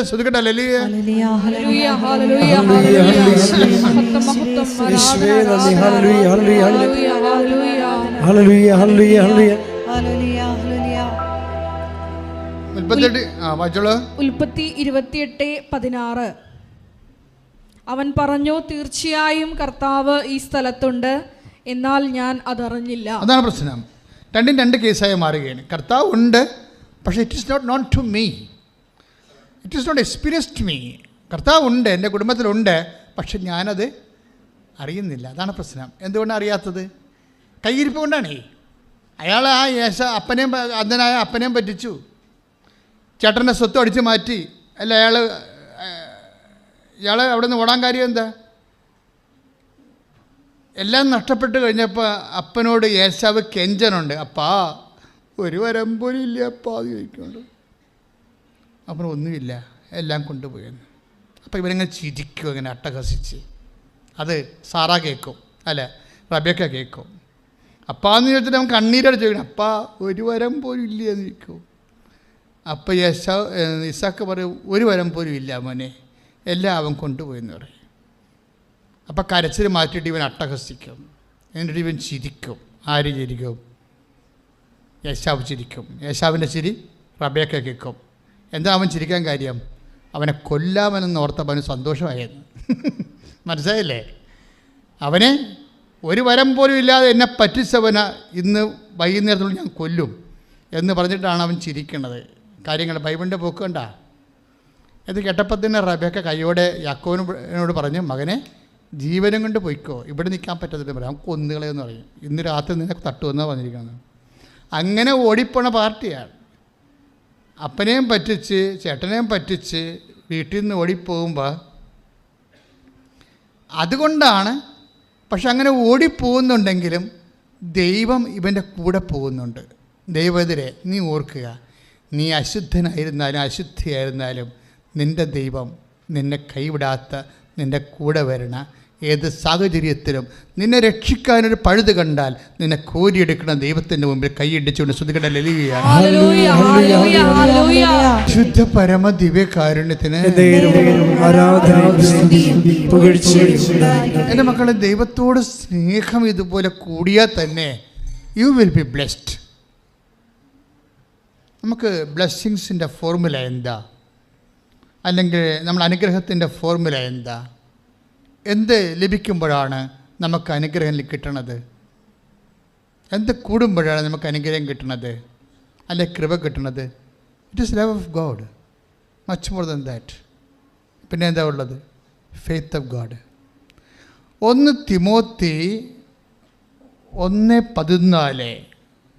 ശ്രുതികട്ടെ ശ്രുതികട്ടെ ഹല്ലേലൂയ. 1 തിമോത്തി 1:14. കർത്താവിന്റെ കൃപ യേശുക്രിസ്തുവിലുള്ള വിശ്വാസത്തോടും സ്നേഹത്തോടുമൊപ്പം എന്നിലേക്ക് കവിഞ്ഞൊഴുകി. ഇതാണ് 1 തിമോത്തി 1:14. ഒന്നിനെ പറഞ്ഞേ, കർത്താവിന്റെ കൃപ അവിടുത്തോടുള്ള സ്നേഹത്തോടും വിശ്വാസത്തോടും ഒപ്പം എന്നിലേക്ക് കവിഞ്ഞൊഴുകി. അപ്പൊ ദൈവാഗന്റെ അനുഗ്രഹം വരുന്ന വഴി എന്താണ്? ദൈവസ്നേഹം തന്നെയാണ്, അല്ലേ? ദൈവസ്നേഹം തന്നെയാണ്. അതുകൊണ്ട് അത് ആ ഫോർമാറ്റ് മാറത്തില്ലേ? ഇപ്പോൾ 13:35 അതുപോലെ എന്നെ സ്നേഹിക്കുന്നവൻ എൻ്റെ കൽപ്പനകൾ പാലിക്കും. 14:23 എന്നെ സ്നേഹിക്കുന്നവൻ എൻ്റെ വചനം പാലിക്കും. അപ്പോൾ എൻ്റെ പിതാവ് അവനെ സ്നേഹിക്കുകയും ഞങ്ങൾ അവന്റെ അടുത്ത് വന്ന് അവനിൽ വാസമുറപ്പിക്കുകയും ചെയ്യും. This is presence of God. ഇതാണ് സാന്നിധ്യം. ഉടമ്പടിയുടെ പക്ക ഫോർമാറ്റ് എന്താണ്? അതായത് 14:23 എന്നെ സ്നേഹിക്കുന്നവൻ എൻ്റെ കൽപ്പന പാലിക്കും. അപ്പോൾ ഞങ്ങൾ അവനെ സ്നേഹിക്കുകയും ഞങ്ങൾ വന്ന് അവനിൽ വാസമുറപ്പിക്കുകയും ചെയ്യും. അപ്പൊ ദൈവത്തിന്റെ വചനം നിറവേറ്റുകയാണ് നമ്മൾ ഉടമ്പടി ചെയ്യണത്. അപ്പൊ ദൈവത്തിന്റെ വചനം നിറവേറ്റണമെങ്കിൽ നമുക്ക് എന്താ വേണ്ടത്? ദൈവത്തോടുള്ള സ്നേഹം വേണം. ആ ദൈവത്തോടുള്ള സ്നേഹത്താൽ ദൈവത്തിൻ്റെ വചനം നിറവേറ്റി കഴിയുമ്പോൾ സ്വാഭാവികമായിട്ട് നമുക്ക് എന്താ കിട്ടുന്നത്? നെക്സ്റ്റ് എന്താണ്? The presence of God. ദൈവത്തിൻ്റെ ഞങ്ങൾ വന്ന് അവനിൽ വാസമുറപ്പിക്കും. പക്ഷേ ഈ വാസം ഉറപ്പിക്കുമ്പോൾ എന്താ കുഴപ്പം? ഉൽപ്പത്തിയിൽ എന്താ പറയണത്? 28:16 കർത്താവിൻ്റെ സ്ഥലമാണിത്, കർത്താവ് ഇവിടെ ഉണ്ട്, പക്ഷേ it is not known to me. എനിക്കത് മനസ്സിലായില്ല. പാപത്തിൻ്റെ ഒരു അവസ്ഥ കണ്ടില്ലേ? പാപാവസ്ഥയിലാണെങ്കിൽ ദൈവസാന്നിധ്യം ഉണ്ടെങ്കിൽ നമുക്കത് മനസ്സിലാകണം നിർബന്ധമില്ല. അതുകൊണ്ടാണ് ഉടമ്പടിയിൽ കുമ്പസാരിക്കണമെന്നൊക്കെ പറഞ്ഞതിൻ്റെ കാര്യം, പാപം ഉപേക്ഷിക്കണമെന്ന് പറഞ്ഞതിൻ്റെ കാരണം അതാണ്. മനസ്സിലായില്ലേ? കർത്താവ് ഉണ്ടായാൽ മാത്രം പോരാ, പിന്നെ എന്ത് ചെയ്യണം? നമുക്കത് അനുഭവവേദ്യമാകണം. കാര്യം ഉടമ്പടിയാണ് പ്രസൻസിൻ്റെ. പ്രസൻസിൻ്റെ ഇപ്പം ഒരു സാക്ഷ്യം ഉണ്ടായില്ലേ, അലീഷയുടെ സാക്ഷ്യം. അലീഷയുടെ പ്രശ്നം എന്താ? അലീഷയ്ക്ക് തലകുത്തി മറിഞ്ഞിട്ട് പോലും അവൾക്ക് വിസ പ്രോസസ്സിങ് നടക്കണില്ല. അപ്പം അപ്പനും അമ്മയും എല്ലാവരും ഉടമ്പടി എടുത്തിട്ടുണ്ട്. ഒരു വീട്ടിൽ ഒരാൾക്ക് ഉടമ്പടി എടുക്കാൻ പറ്റത്തുള്ളൂ. പക്ഷേ ആദ്യം അപ്പനും അമ്മയാണ് എടുത്തെന്ന് തോന്നുന്നത്. അതിനുശേഷം അലീഷ ഒരു പ്രൈവറ്റ് വിഷയം അവളുടേതായിട്ട് മാത്രം ഇപ്പോൾ വന്നപ്പോൾ അവളും കൂടി ഉടമ്പടി എടുത്തിട്ട് ഇവർ ഉടമ്പടി ടൈറ്റായിട്ട് പ്രാർത്ഥനയും അതുപോലെ തന്നെ എല്ലാ കാര്യങ്ങളും സുവിശേഷം അറിയിക്കുന്നുണ്ട്. അത് തന്നെ ഭക്ഷണമില്ലാത്ത ഭക്ഷണം കൊടുക്കുന്നു, വസ്ത്രമില്ലാത്ത വസ്ത്രം കൊടുക്കുന്നുണ്ട്. എല്ലാം കൃത്യമായിട്ട് ചെയ്തുകൊണ്ട് പോകുമ്പോൾ അലീഷ ഈശോയോട് അമ്മയോട് പറയും, അമ്മേ, അമ്മ ഉടമ്പടി അമ്മ തന്നെ പോകണം, സഞ്ചാരി മാതാവാണ്, അമ്മ തന്നെ പോയി എൻ്റെ വിസ സ്റ്റാമ്പ് ചെയ്യണം. അമ്മ സ്റ്റാമ്പ് ചെയ്യുമ്പോൾ എനിക്കിവിടെ കാനഡയിൽ അമ്മ എൻ്റെ വിസ സ്റ്റാമ്പ് ചെയ്യുമ്പോൾ എനിക്കിവിടെ ഇരുന്ന് അറിയണം. അതാണ് പ്രശ്നം. അപ്പോൾ ഉടനെ ഇവളിപ്പോൾ ഒരു 2-3 ദിവസം കഴിഞ്ഞപ്പോൾ ഇവിടെ പെട്ടെന്ന് വിളിച്ച് പറയും, അമ്മയോട് പറയും എൻ്റെ വിസ സ്റ്റാമ്പ് ചെയ്ത്, എൻ്റെ വിസ സ്റ്റാമ്പ് ചെയ്ത്. അപ്പോൾ പറഞ്ഞ് നിനക്കെങ്ങനെ അറിയാം? മുല്ലപ്പൂവിൻ്റെ മണം വന്നെന്ന്. അതാണ് വിഷയം. പറഞ്ഞ മനസ്സിലായല്ലേ? എനിക്ക് അമ്മ എനിക്ക് സൈൻ തന്നിട്ടുണ്ട്, ഇപ്പം എനിക്ക് മുല്ലപ്പൂവിൻ്റെ സ്മെല്ല് വന്നു. അതിൻ്റെ അർത്ഥം എന്താണ്? അമ്മ എൻ്റെ വിസ ഞാൻ പറഞ്ഞ പോലെ സ്റ്റാമ്പ് ചെയ്തിട്ടുണ്ട്. അപ്പോൾ വിത്തിൻ നോ ടൈം ആ സ്റ്റാമ്പ് ചെയ്ത വിസ അവർക്ക് കിട്ടും. ശ്രുതികടെ ഹല്ലേലൂയ.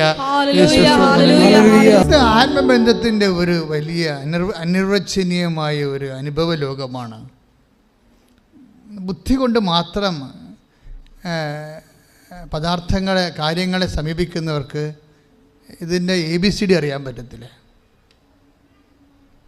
ഈ വിശ്വാസത്തിൻ്റെ സാധ്യത എന്ന് പറയുന്നത് വല്ലാത്ത സാധ്യതയാണ്.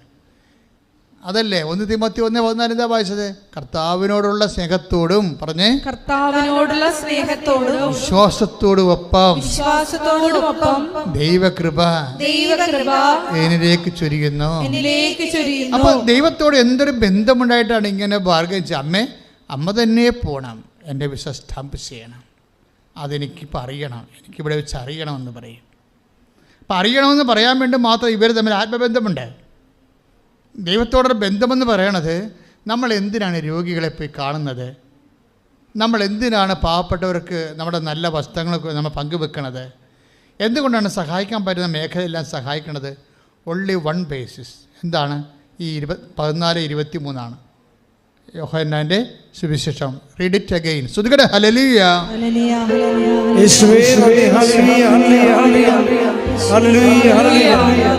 യോഹന്നാൻ 14:23 എന്നെ സ്നേഹിക്കുന്നവൻ പറഞ്ഞ എന്നെ സ്നേഹിക്കുന്നവൻ എന്റെ വചനം പാലിക്കും. അപ്പോൾ എന്റെ പിതാവ് അവനെ സ്നേഹിക്കുകയും ഞങ്ങൾ അവന്റെ അടുത്ത് വന്ന് അവനിൽ വാസമുറപ്പിക്കുകയും ചെയ്യും. ഇപ്പം ഇങ്ങനെ വരുമ്പോൾ ഇപ്പോൾ നമ്മൾ ഉടമ്പടി എടുത്ത് ഉടമ്പടിയുടെ സത്യസന്ധത പുലർത്തി ദൈവത്തെ സ്നേഹിച്ചു, ദൈവത്തിന് വേണ്ടി ജീവിച്ചു ഒക്കെ വരുമ്പോൾ ദൈവത്തിൻ്റെ രീതി എന്താ? ദൈവം വിശ്വസ്തനല്ലേ? നമ്മൾ 7:9 വായിച്ചില്ലേ നിയമാവർത്തനം? എത്ര കാലം കഴിഞ്ഞാലും വചനം പാലിക്കുന്നവരോട് ദൈവം വിശ്വസ്തനായിരിക്കും. അപ്പോൾ ഈ ബേബി കുര്യൻ്റെ വിഷയത്തിൽ നമ്മൾ ഡീൽ ചെയ്തുകൊണ്ടിരിക്കണേ. ഇപ്പോൾ ബേബി കുര്യൻ്റെ പ്രോബ്ലം എന്താണ്? 1 കോടി 10 ലക്ഷം രൂപ കടമാണ്. കടക്കാരെ കുരളിക്ക് പിടിച്ചിരിക്കുക. കുരളി എന്ന് തന്നെയല്ലേ നിങ്ങളൊക്കെ പറയണത്? ആലപ്പുഴ ഭാഷയാണ് ഞാൻ ഉപയോഗിക്കുന്നത്. നിങ്ങൾക്ക് വേറെ വല്ലതാണ് അവരോട് വിചാരിക്കുക. അതായത് കഴുത്തിന് പിടിച്ചിരിക്കുക, അനങ്ങാൻ പാടില്ല, ശ്വാസം എടുക്കാൻ പറ്റണില്ല. കടവാണേ, കളിയല്ലേ. കച്ചവടമാണെങ്കിൽ കൂപ്പ് കുത്തിയിരിക്കുകയാണ്, 0 വരുമാനമാണ്. ഒരു മനുഷ്യൻ്റെ അവസ്ഥ നോക്കിയേ. പക്ഷേ വേക്കുര്യൻ കൃത്യമാണ്.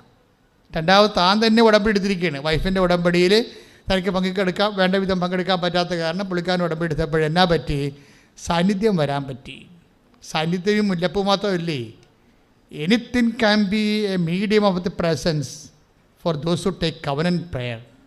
നിങ്ങൾക്ക് ദൈവം ഏതെങ്കിലും വിധത്തിലൊക്കെ, ഇപ്പം നമുക്കറിയാമല്ലോ മർക്കോസിൻ്റെ സുവിശേഷം 16:12 വായിച്ചുള്ളൂ. ശ്രുതികടെ 16:12 മർക്കോസ് സുവിശേഷം. ശ്രുതികടെ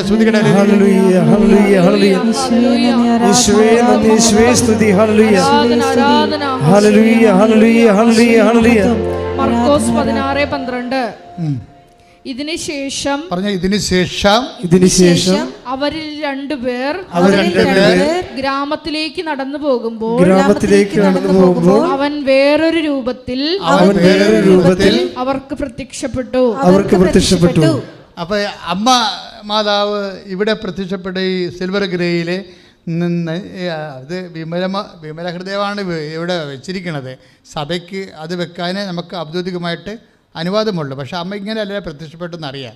അമ്മ എന്താണ് സമയഘടികാരം എന്ന് വെച്ചാൽ 10:08 സൂചി കാണിച്ചാണ് പ്രത്യക്ഷപ്പെട്ടത്. അതാണ് അവിടെ ഒരു മോഡൽ വെച്ചിരിക്കുന്നത്. അവിടെ പോയി ഒന്നും പ്രാർത്ഥിക്കരുത് കേട്ടോ. അത് പ്രാർത്ഥിക്കുന്നത് സഭയുടെ അനുവാദം വേണം.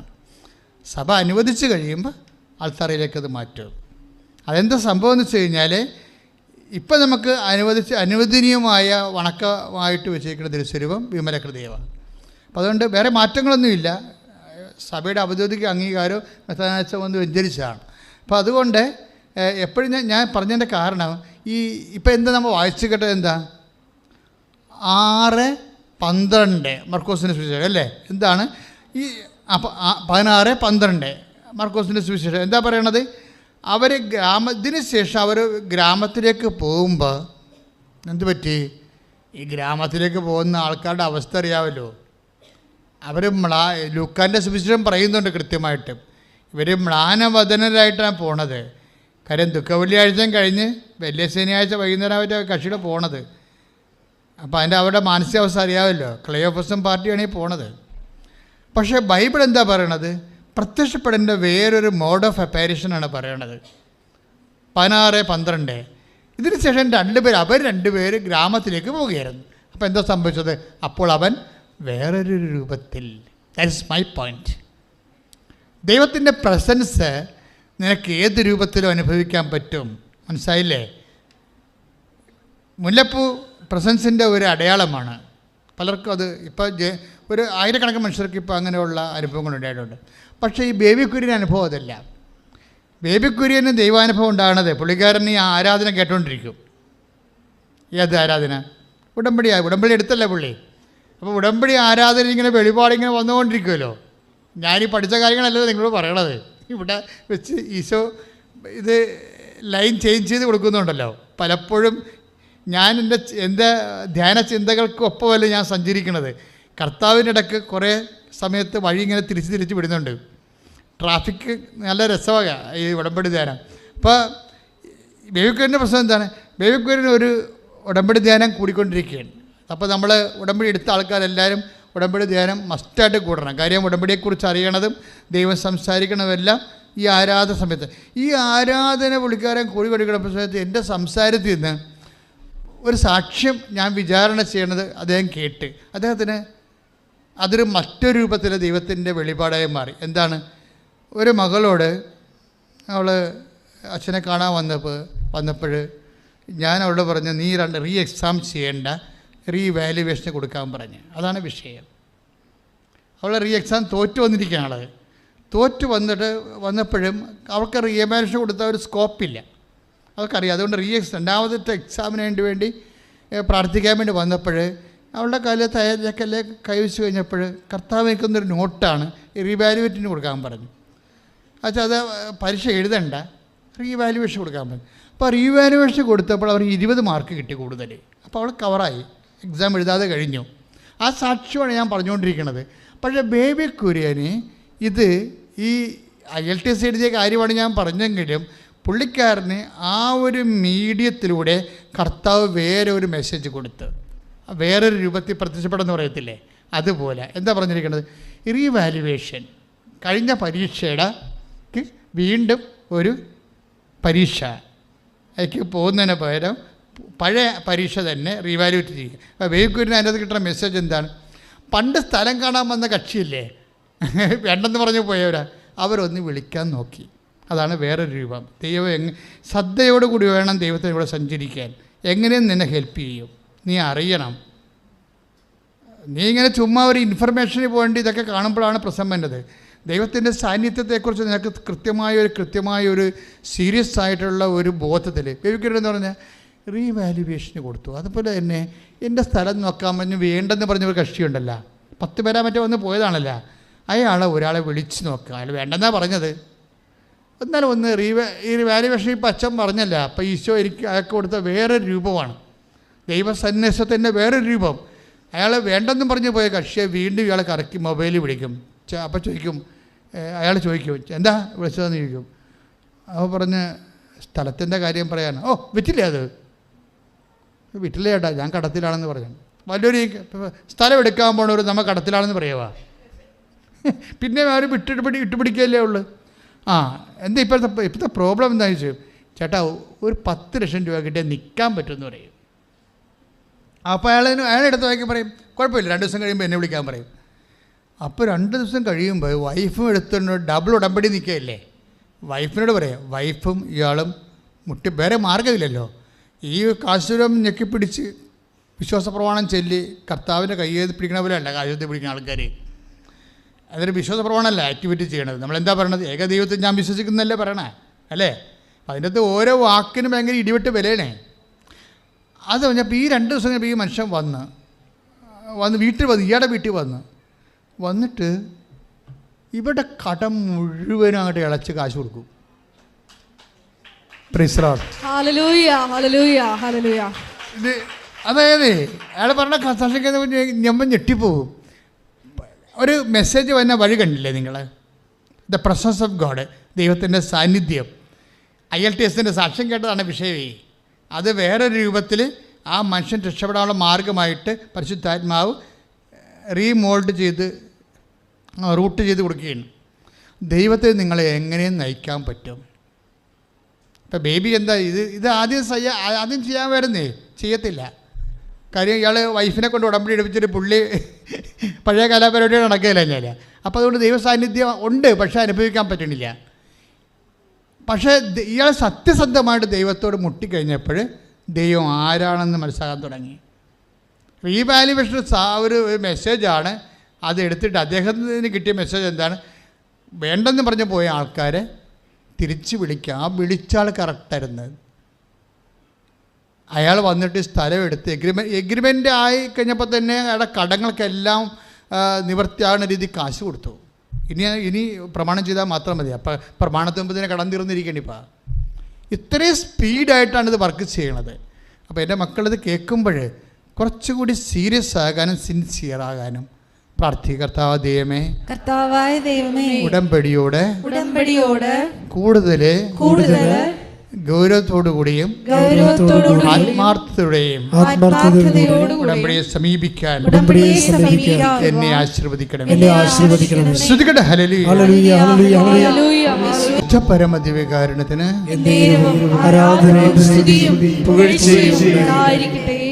മക്കളെ, ഇപ്പോഴും നമ്മൾ യേശുനാമത്തിൽ പ്രാർത്ഥിക്കാൻ പോകുന്നു. പിതാവ് ദൈവത്തോട് നിങ്ങളുടെ മേൽ കൈനീട്ടാൻ വേണ്ടി യേശുനാമത്തിൽ പ്രാർത്ഥിക്കുന്ന സമയമാണ്.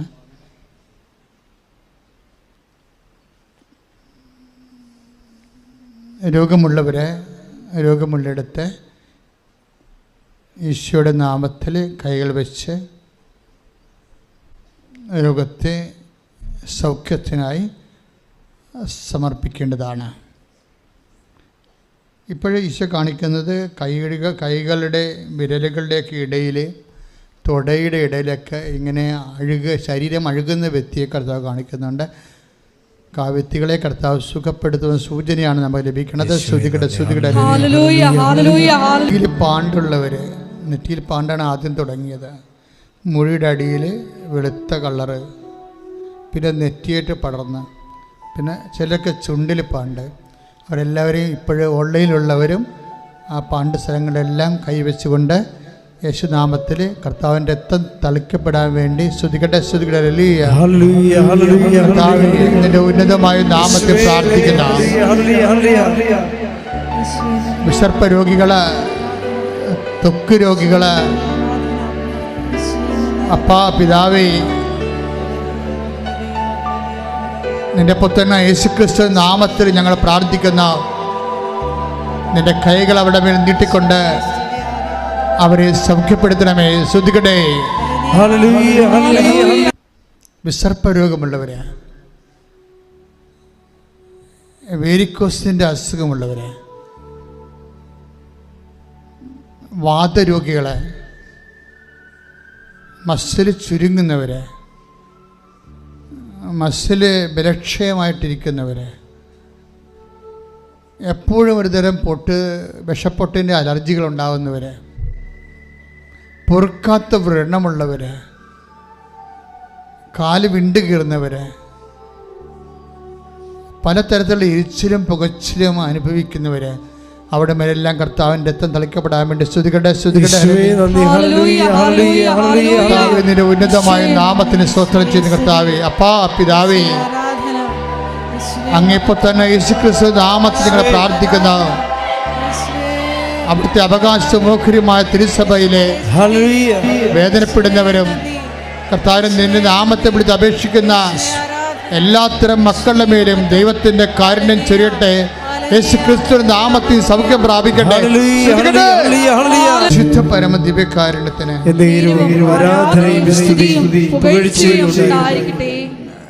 ചുരുക്കമുള്ളവരെ, ഞരമ്പിൻ്റെ ചുരുക്കമുള്ളവരെ, ഞരമ്പിന് ബൾജ്, ചില സ്ഥലങ്ങളിൽ ഇങ്ങനെ ബൾജ് ചെയ്ത് ബലൂൺ ഇങ്ങനെ ഇടക്കൊണ്ട് ഇങ്ങനെ വീഴ്ത്തിയിരിക്കണ പോലെ നമ്മൾ കാണത്തില്ലേ? ചില ബലൂൺ ഇങ്ങനെ പൊട്ടിച്ച് കഴിയുമ്പോൾ ഇടക്കൊണ്ട് വീർത്തിക്കണ പോലെ അങ്ങനെ ഒരു സന്ദേശമാണുള്ളത്. ഇപ്പം ഇടകൊണ്ട് വാൽവുകൾ വീർത്തിരിക്കുന്നവരുണ്ട്, സൂക്ഷിച്ചു പോയവരുണ്ട്. ഞരമ്പുകളുടെ കാര്യമാണ് ഈ പറയണത്. അങ്ങനെയുള്ള രോഗികൾക്ക് വേണ്ടി പ്രാർത്ഥിക്കാൻ പരിശുദ്ധാത്മാവിൻ്റെ പ്രചേരണയുണ്ട്. നിങ്ങളെ സ്തുതിക്കട്ടെ. കർത്താവേ, നിൻ്റെ ഉന്നതമായ നാമത്തിന് സ്തോത്രം ചെയ്യുന്നു. അപ്പാ പിതാവേ, അങ്ങേപ്പുത്രനായ യേശുക്രിസ്തുവിന്റെ നാമത്തിൽ ഞങ്ങൾ പ്രാർത്ഥിക്കുന്ന ഞരമ്പ് സൂക്ഷിച്ചു പോയവരും ചുരുങ്ങിപ്പോയവരും പഠിച്ചു ചെയ്യുന്നവരും വീർത്തു വരുന്നവരും യേശു ക്രിസ്തുവിന്റെ നാമത്തിൽ സൗഖ്യം പ്രാപിക്കട്ടെ. ശ്രുതികട്ടെ.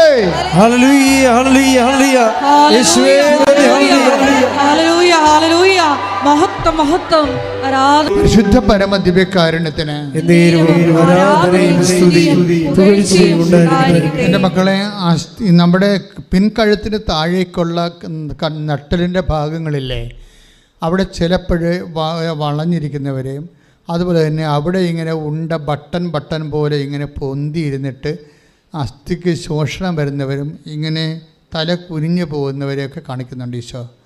അവരെല്ലാം നടുവെല്ലിനെ മുഴുവൻ ബോട്ടം മുതൽ അതിന് മുകളിൽ ടോപ്പ് മുതൽ ബോട്ടം വരെ നടുവെല്ലിനെ ഒഴിഞ്ഞുകൊണ്ട് ഈശോയുടെ വലത് കരത്താൽ സ്പർശിക്കുന്നതിന് വേണ്ടി പ്രാർത്ഥിച്ചുകൊണ്ട് കർത്താവേ, അത്ഭുതം പ്രവർത്തിക്കണമേ. അപ്പാ പിതാവേ, അങ്ങേ പുത്രനായ യേശുക്രിസ്തുവിന്റെ നാമത്തില് നടുവെല്ലിനെ സ്പൈനൽ കോഡിനെ യേശു നാമത്തിൽ സൗഖ്യമാകട്ടെ.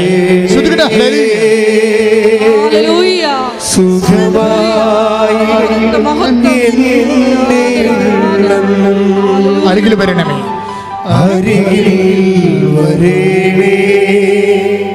സദയം തൊടേണേ,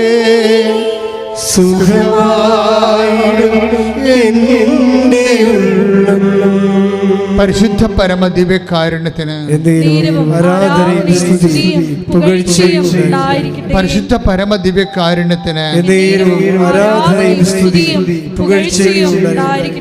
ഹൃദയരോഗികള്, വാൽവിന് ചുരുക്കമുള്ളവര്, വാല് ബ്ലോക്കായിരിക്കുന്നവര്, കരൾ രോഗികള്, അതുപോലെ തന്നെ മഹോദര രോഗികള്, കരൾ വീക്കമുള്ളവര്, കിഡ്നി ചുരുക്കമുള്ളവര്, കിഡ്നിയിൽ കല്ലുള്ളവര്, അണ്ടാശയത്തിൽ ഗർഭാശയത്തിൽ വീക്കമുള്ളവർ, സിസ്റ്റുള്ളവർ, അണ്ടാശയത്തിൽ അതുപോലെ തന്നെ സിസ്റ്റുള്ളവർ, PCOD രോഗികൾ, അവരെല്ലാം സമർപ്പിച്ചുകൊണ്ട് മുഴകൾ, അതുപോലെ തന്നെ സിസ്റ്റുകൾ, അതുപോലെ തന്നെ ബ്ലോക്കുകൾ, ശരീരത്തിലുള്ള കല്ലുകൾ യേശുനാമത്തിൽ മാറിപ്പോകട്ടെ. ശ്രുതികട്ടെ, ശ്രുതികട്ടെ, ശ്രുതികട്ടെ.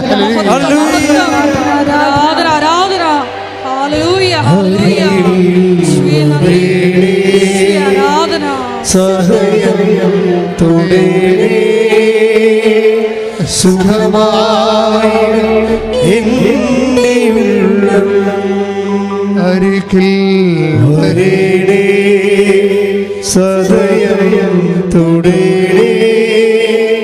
സുഖമായി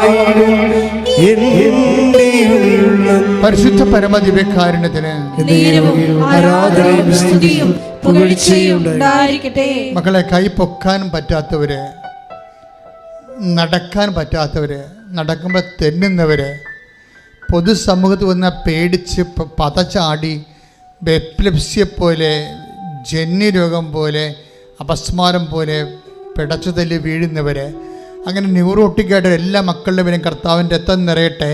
പിതാവിൻ്റെയും പുത്രൻ്റെയും പരിശുദ്ധാത്മാവിൻ്റെയും നാമത്തെ പ്രാർത്ഥിക്കുന്ന അവരെ ഞരമ്പ് രോഗികളിലെ, മസ്തിഷ്ക രോഗികളിലെ, മനോരോഗികളിലെ, അപസ്മാ രോഗികളെ, എപ്പിലെപ്സി രോഗികളിലെ, ഓട്ടിസം രോഗികളിലെ കർത്താവിൻ്റെ രക്തം നിറയട്ടെ, കർത്താവിൻ്റെ രക്തം നിറയട്ടെ. മാരക രോഗങ്ങളെ യേശു നാമത്തിൽ മാറിപ്പോകട്ടെ. ശ്രുതിക്കട്ടെ.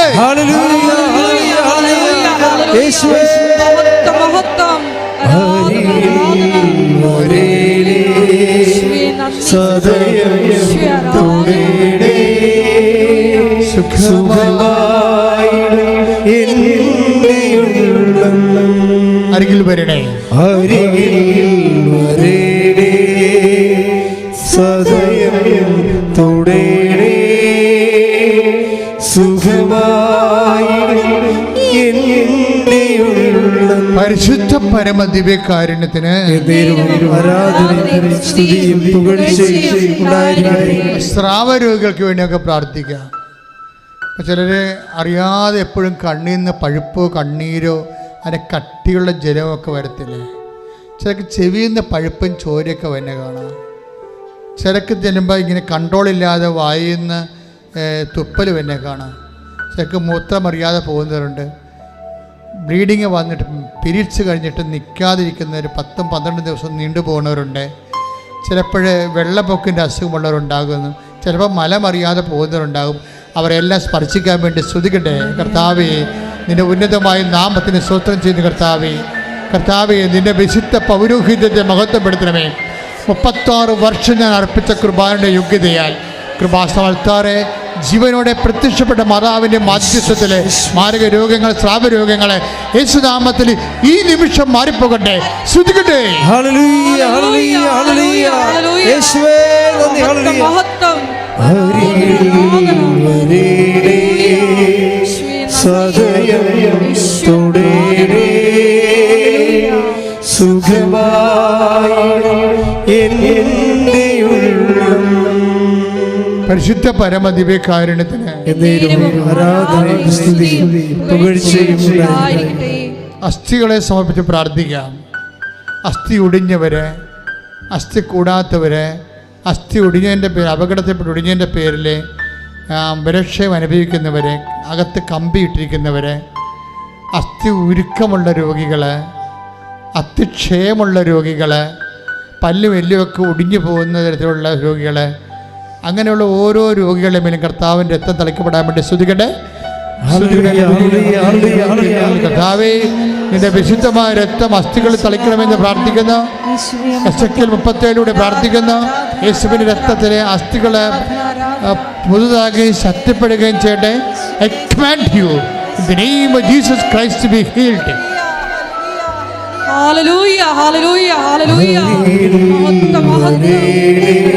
ആരാധന, സദയം തുടരേ ആരാധന. സുഖമായി എൻ്റെ ഉള്ളം. പരിശുദ്ധ പരമദിവ്യകാരുണ്യത്തിന് ആരാധനയും സ്തുതിയും പുകഴ്ചയും ഉണ്ടായിരിക്കട്ടെ. മുട്ട നിൽക്കുക. ഇപ്പോഴും നമ്മുടെ ജോലിയില്ലാത്തവർക്ക് വേണ്ടി പ്രാർത്ഥിക്കുന്ന സമയമാണ്. സാമ്പത്തിക ബാധ്യതയുള്ളവരെ, വിസ പ്രോസസ്സിങ്ങിൽ ബ്ലോക്കായി പോയവരെ, യൂണിവേഴ്സിറ്റി എമൗണ്ട് എല്ലാം സെൻഡ് ചെയ്തു, പക്ഷെ നമുക്ക് വിസ അടിച്ചു വരണില്ല, റിജക്റ്റ് ചെയ്തുകൊണ്ടിരിക്കുന്നു പല പല കാരണങ്ങളാൽ. ഇതൊക്കെ അഡ്മിഷൻ ആകാത്തവരുണ്ട്. വിദ്യാഭ്യാസ മേഖലകളിൽ ഉപരി വിദ്യാഭ്യാസത്തിനും വിദേശ വിദ്യാഭ്യാസത്തിനുമൊക്കെ അഡ്മിഷൻ ആകാത്തവരെ, ജോലിക്ക് വേണ്ടി വിദേശത്ത് ജോലിക്ക് വേണ്ടി പാസ്പോർട്ടിനും കുഞ്ഞുങ്ങൾക്ക് പാസ്പോർട്ട് കിട്ടാത്തവരുണ്ട്. കുഞ്ഞുങ്ങൾ ഇവിടെ പോയതിൻ്റെ പേരിൽ വളരെ ടെക്നിക്കലായിട്ടുള്ള ഒത്തിരിയേറെ പ്രയാസങ്ങളിൽ മനുഷ്യരെ ജീവിതം മുഴുവനും അതിനുവേണ്ടി ഒഴിഞ്ഞു വെക്കേണ്ടി വരുന്നവർ, കുഞ്ഞിനെ കൊണ്ടുവരാൻ ഇങ്ങോട്ട് അപ്പനെയും അമ്മയ്ക്കും വരാൻ പറ്റണില്ല, അങ്ങോട്ട് കൊണ്ടേ കൊടുക്കണം, അതിന് വിസ കിട്ടണില്ല. ഇങ്ങനെയൊക്കെ വല്ലാത്ത പുതിയ കാലത്തെ പുതിയ ജീവിതത്തിലെ പുതിയ പ്രയാസങ്ങളുമായിട്ട് മനുഷ്യർ വിഷമിക്കുകയാണ്. പലതരത്തിലെ പല ഡേറ്റുകളും ഡീബാറാകാൻ പോകുന്നു. ചില റാങ്ക് ലിസ്റ്റുകൾ ക്യാൻസലാകാൻ പോകുന്നു. അവസാനത്തെ കാത്തിരിപ്പും അസ്തമിച്ചു പോകുന്ന അവസ്ഥകൾ. ചില ഭാഗുടമ്പളി ചിലർക്ക് നടക്കണില്ല. ചിലർ മനഃപൂർവ്വം ഒപ്പിട്ട് കൊടുക്കത്തില്ല, നമ്മളെ ഗതി പിടിക്കുമെന്ന് ഓർത്തുകൊണ്ട് മനഃപൂർവ്വം വട്ടം ചവിട്ടി നിൽക്കുന്നവരുണ്ട്. അതുപോലെ തന്നെ ചിലർക്ക് ലോൺ കിട്ടുന്നില്ല, കിട്ടാൻ സാധ്യത ഉണ്ടായിട്ട് പോലും മനഃപൂർവ്വം അത് വെച്ച് താമസിപ്പിക്കുന്ന, ഇങ്ങനെ സാമ്പത്തികമായിട്ടൊരു ഫ്ലോ നടക്കണില്ല. കച്ചവടം പൊട്ടിപ്പോകുന്ന അവസ്ഥകൾ, കടകളിലെ കച്ചവടം ഇല്ലാത്ത അവസ്ഥകൾ, പുതുതായിട്ട് എന്ത് ചെയ്യണം, എങ്ങനെ ജീവിക്കും, എങ്ങനെ മക്കളെ പോറ്റാൻ പറ്റുമെന്ന് അറിയാൻ പാടില്ലാതെ ജപ്തി നടപടിയെ ഭീഷണിയെ നേരിടുന്നവർ, വാടക കെട്ടിടങ്ങൾ വിൽക്കാതെ കിടക്കുന്നവർ, അതുപോലെ തന്നെ കൊടുക്കാതെ വാടക എടുക്കാനില്ലാതെ വെറുതെ ബിൽഡിങ്ങുകൾ കിടന്നിട്ട് ബാങ്കിൽ അതിൻ്റെ ലോൺ കൂടി വരുന്നവർ, ഫ്ലാറ്റ് കിടന്നതിന് ശേഷം വീടുകൾ കിടന്നതിന് ശേഷം വിൽക്കാൻ പറ്റാത്തതിൻ്റെ പേരിൽ ലോൺ കൂടിയിട്ട് അത് മുടക്കുമ്പോഴേക്കാൾ കൂടുതൽ കടമായി മാറിയിട്ട് ചത്ത് കളയണ തോന്നുന്ന രീതിയിലുള്ള വളരെ മാനസിക സംഘർഷത്തിൽ കഴിയുന്ന വിഷമങ്ങൾ അനുഭവിക്കുന്നവരുടെ മേലെല്ലാം കർത്താവിൻ്റെ വിടുതൽ ലഭിക്കാൻ വേണ്ടി സ്തുതിക്കട്ടെ സ്തുതിക്കട്ടെ സ്തുതിക്കട്ടെ.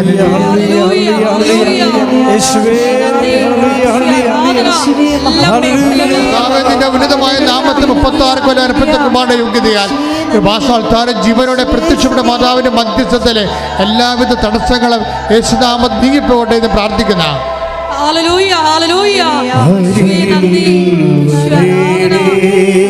ദുരിതങ്ങള്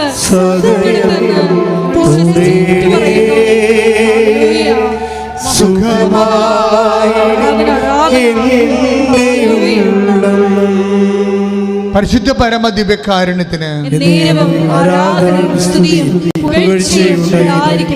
ഡൈവേഴ്സ് നടക്കാൻ വേണ്ടി പ്രാർത്ഥിക്കുന്നവരുണ്ട്. ഡൈവേഴ്സ് നടക്കല്ലേ എന്ന് പറഞ്ഞ് പ്രാർത്ഥിക്കുന്നവരുണ്ട്. എല്ലാവരുടേതും വേദന തന്നെയാണ്.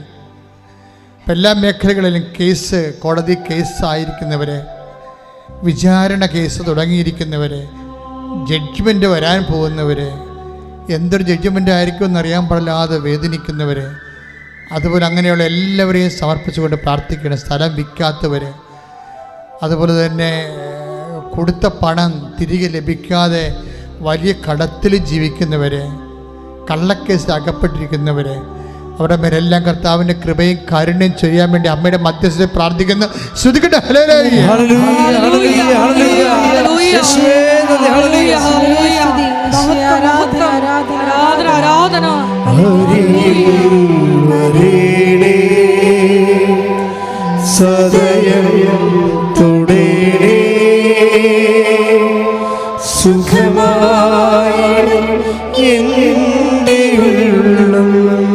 ചിലർക്കെല്ലാം ഭയങ്കര കൺഫ്യൂഷനാണ്. വയസ്സ് 10, 36, 34, 30 കല്യാണം കഴിക്കണോ, അതോ ജോലി കിട്ടിയിട്ട് മതിയോ, ഇങ്ങനെ ജോലി കിട്ടട്ടെ എന്നൊക്കെ പറഞ്ഞിങ്ങനെ കല്യാണം നീട്ടിക്കൊണ്ടുപോയി അങ്ങനെ അവസാനം ജോലിയുമില്ല കല്യാണമില്ലാതെ മനുഷ്യമിക്കുന്ന ആണുങ്ങളും പെണ്ണുങ്ങളുമുണ്ട്. അവരെല്ലാം കർത്താവേ, ഞാൻ ഈ വർഷങ്ങളെല്ലാം നടത്തിയിട്ടുള്ള ആരാധനകളുടെയും സർവോപരി അൾത്താരയിൽ പ്രത്യക്ഷപ്പെട്ട അമ്മയുടെ മാധ്യസ്ഥത്തിൽ ഞാൻ അവരുടെ ഇരുള് മൂടിയ ഇനി ഒരടിമ എങ്ങനെ മുന്നോട്ട് പോകുന്ന അറിയാൻ പാടില്ലാത്ത തടസ്സപ്പെട്ടിരിക്കുന്ന അവരുടെ ജീവിത ഭാരങ്ങളെ, തടസ്സങ്ങളെ യേശുവിൻ്റെ നാമത്തിൽ മാറിപ്പോകാൻ വേണ്ടി ഈശോയുടെ നാമത്തിൽ വിടുതൽ ലഭിക്കുന്നതിന് വേണ്ടി പ്രാർത്ഥിക്കുന്നു.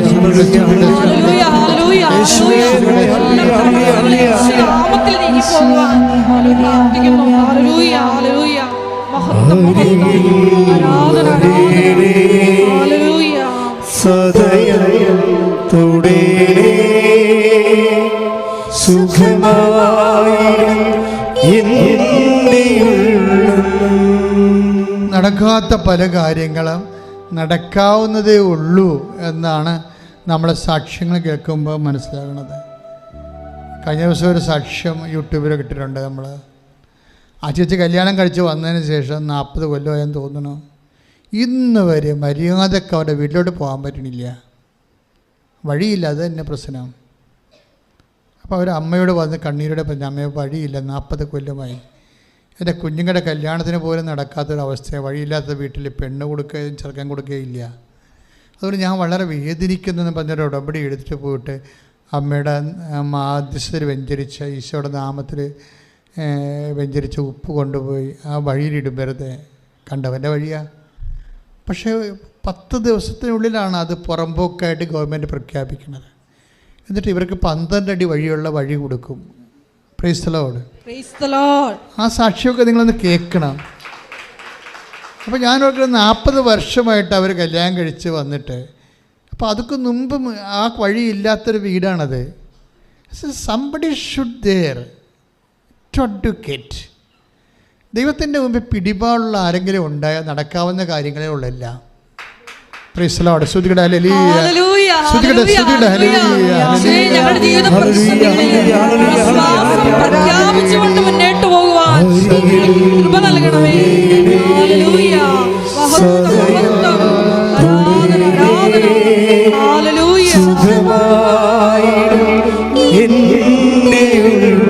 അരികിൽ വരണമേ. സദയം തുടരണേ സുഖമായിടും എൻ്റെ ഉള്ളം. മക്കളില്ലാത്തവരെ, ഞാൻ ഈ മക്കളില്ലാത്തവരുടെ ശരിക്കും വേദന അനുഭവിക്കുന്ന ഒരാളാണ്. അതെന്ന് വെച്ച് കഴിഞ്ഞാൽ നിങ്ങൾക്ക് ഈ മക്കളുള്ളവർക്ക് അതിൻ്റെ വേദന മനസ്സിലാവത്തില്ല. ഏറ്റവും കൂടെ പ്രയാസപ്പെടുന്നത് ഈ മക്കളില്ലാത്ത ചേച്ചിമാരാണ്. ശരിക്കും അവരുടെയൊക്കെ വേദന പറയാൻ പോലും പറ്റത്തില്ല. നിങ്ങളോർക്കോ എന്നാ മക്കളില്ല ഇല്ലാത്തവരേ ഉള്ളതെന്ന് പറഞ്ഞ് നിങ്ങൾ പറയും. പക്ഷേ അങ്ങനെയല്ല പ്രശ്നം. അവർ ചാകാൻ വരെ തയ്യാറാണ് ഒരു കുഞ്ഞിനെ കിട്ടാൻ വേണ്ടി. അത്രയുടെ ഒരു ഇമോഷണൽ സെറ്റപ്പ് അതാണ്.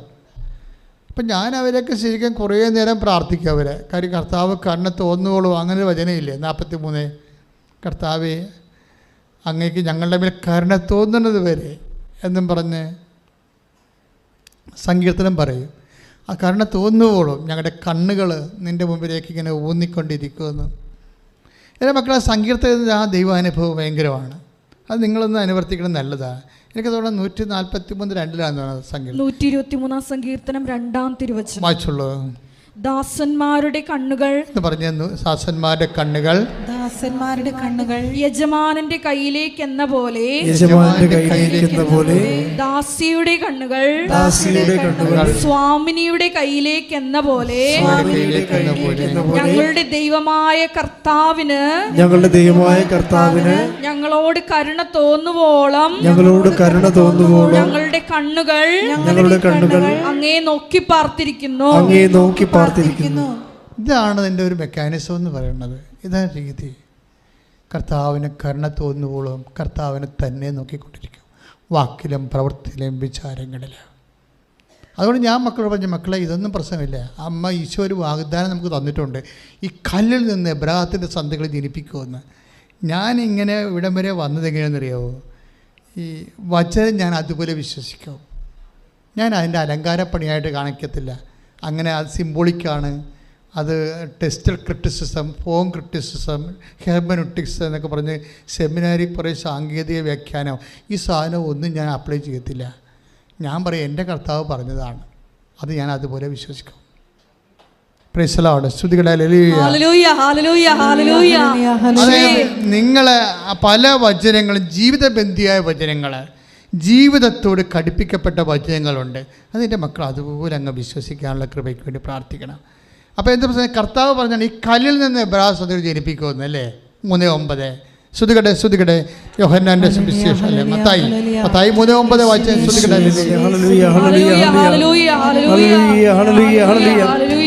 മത്തായി 3:9. ഞങ്ങൾക്ക് പിതാവായി അബ്രഹാമുണ്ടെന്ന് പറഞ്ഞ് അഭിമാനിക്കേണ്ട. ഈ കല്ലുകളിൽ നിന്ന് അബ്രാഹത്തിന് സന്താനങ്ങളെ പുറപ്പെടുവിക്കുവാൻ ദൈവത്തിന് കഴിയുമെന്ന് ഞാൻ നിങ്ങളോട് പറയുന്നു.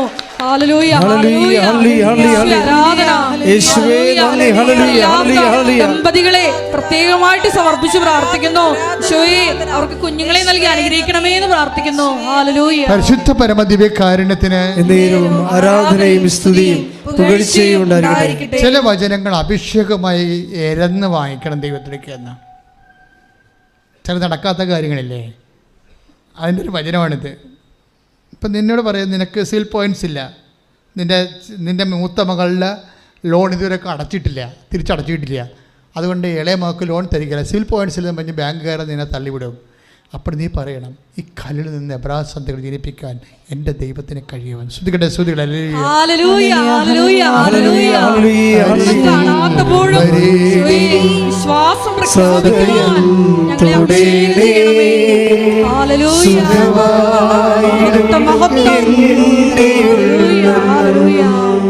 നിങ്ങൾ ഉടമ്പടി കണ്ടിട്ടില്ലേ? 24 കൊല്ലമായിട്ട്. കഴിഞ്ഞ ദിവസം ഒരു സാക്ഷ്യം ഉണ്ടായി. PCOD ആണ് മുഴുവൻ. ഇങ്ങനെ കുരുമുളക് പോലെ ഗർഭാശയം മുഴുവൻ, അണ്ടാശയം മുഴുവൻ കുരുക്കളാണ്. PCOD ആണ്. അത് കളയാനും പറ്റത്തില്ല, മരുന്ന് കഴിച്ചിട്ട് പോണുമില്ല. പിന്നെ 16 കൊല്ലമായിട്ട് മക്കളില്ലാതെ ഇങ്ങനെ ജീവിക്കുകയാണ്. പക്ഷെ ഉടമ്പടി എടുത്തപ്പോൾ ഇരട്ട പ്രസവിച്ച്. നിങ്ങളെ ഈ ആൾക്കാർ പറഞ്ഞത് കേട്ടു നോക്കിയേ, ഞെട്ടിപ്പോകും നമ്മൾ. കാര്യം എന്താണ്? ദൈവം വാക്ക് പാലിച്ചുകൊണ്ടിരിക്കുകയാണ്. 3:9. ഈ കല്ലിൽ നിന്ന്, എന്ത് PCOD ആയാലും ഈ കല്ലിൽ നിന്ന് പറഞ്ഞ് ഈ കല്ലിൽ നിന്ന് എബ്രാഹത്തിന് സന്തതി ജനിപ്പിക്കുവാൻ അബ്രാഹത്തിന് സന്തതികളെ ജനിപ്പിക്കുവാൻ എന്റെ ദൈവത്തിന് കഴിയും. എന്റെ ദൈവത്തിന് കഴിയും. എന്റെ ദൈവത്തിന് കഴിയും. എന്റെ ദൈവത്തിന് കഴിയും. ശ്രുതിക്കട്ടെ ഹല്ലേലൂയ. ഹല്ലേലൂയ. കണ്ണുകളടച്ച കൈകൾ കൂപ്പി കർത്താവ് പറഞ്ഞ ഒരു വാഗ്ദാനമാണ്. അവർ കണ്ണുനീരോടെയാണ് വരുന്നത്, ഞാൻ അവരെ ആശ്വസിപ്പിച്ച് നയിക്കാം. കർത്താവിൻ്റെ ആശ്വാസത്തിൻ്റെ തീരത്ത് അമ്മ മാതാവ് ജീവനോടെ പ്രത്യക്ഷപ്പെട്ട് ഒരു വലിയ ഈശ്വര സന്നിധാനത്തിലാണ് നീ നിൽക്കുന്നത്. കർത്താവെ, അഡ്രസ്സ് ചെയ്യപ്പെടാത്ത, രജിസ്റ്റർ ചെയ്യപ്പെടാത്ത അനേകം കാര്യങ്ങളുണ്ട്. ദൈവമേ, ആൾക്കാരെ നോക്കി കണ്ണുനീരോടെ എൻ്റെ കാര്യം പറഞ്ഞില്ലല്ലോ കർത്താവെ അച്ഛൻ എന്ന് പറഞ്ഞ് വേദനിക്കുന്നവരുണ്ട്. ഇപ്പോൾ പറയുമെന്ന് വിചാരിച്ച് പ്രതീക്ഷിക്കുന്നവരുണ്ട്. അവിടെ കാര്യം എല്ലാ കണ്ണുനീരും നീ ഏറ്റെടുക്കണമെന്ന് പ്രാർത്ഥിക്കുന്നു. വിവാഹം ഒത്തുവരാത്തവരെ, പലതരത്തിലുള്ള വസ്തുവകകൾ വിറ്റുമാറാത്തവരെ, കുടുംബത്തിൽ സമാധാനം ഇല്ലാത്തവരെ, മക്കൾ അന്യമായ വിശ്വാസരാഹിത്യത്തിലുള്ള ബന്ധങ്ങളിലും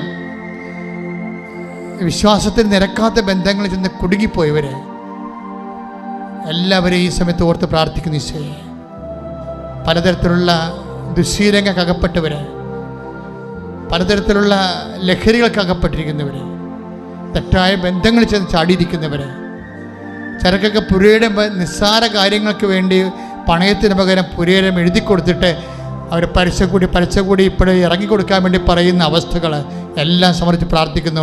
ദൈവത്തിൻ്റെ കരുണ നിന്നേക്ക് ആവശ്യിക്കട്ടെ. ദൈവത്തിൻ്റെ കരുണ നിന്നേക്ക് ആവശ്യിക്കട്ടെ. ദൈവത്തിൻ്റെ നിൻ്റെ എല്ലാ പാശങ്ങളും എല്ലാ കെട്ടുകളും യേശുവിന്റെ നാമത്തിൽ അഴിഞ്ഞു മാറട്ടെ.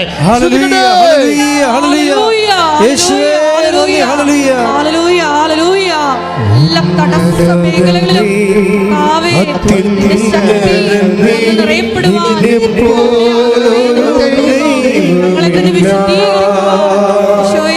അഭിഷേകം ചെയ്യണമേ.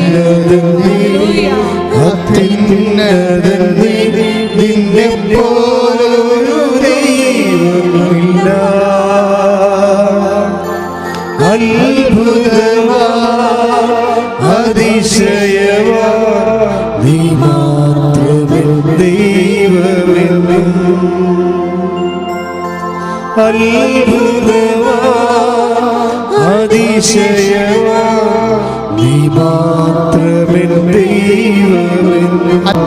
കർത്താവേ, കിടപ്പ് രോഗികളെ നിന്റെ നാമത്തിൽ എഴുന്നേറ്റ് മാറ്. കർത്താവേ, സൗഖ്യമാകട്ടെ. കർത്താവേ, കിടപ്പ് രോഗികളെ അടിപ്പിടർ പോലെ വൈതാക്കളെ പോലെ നിന്റെ നാമത്തിൽ എഴുന്നേക്കട്ടെ. ശ്രുതിയുടെ ഹല്ലേലൂയ. കർത്താവേ, കിടപ്പ് രോഗികളെ അത്ഭുതകരമായി നിന്റെ നാമത്തിൽ എഴുന്നേറ്റ് നടക്കട്ടെ. ശ്രുതിയുടെ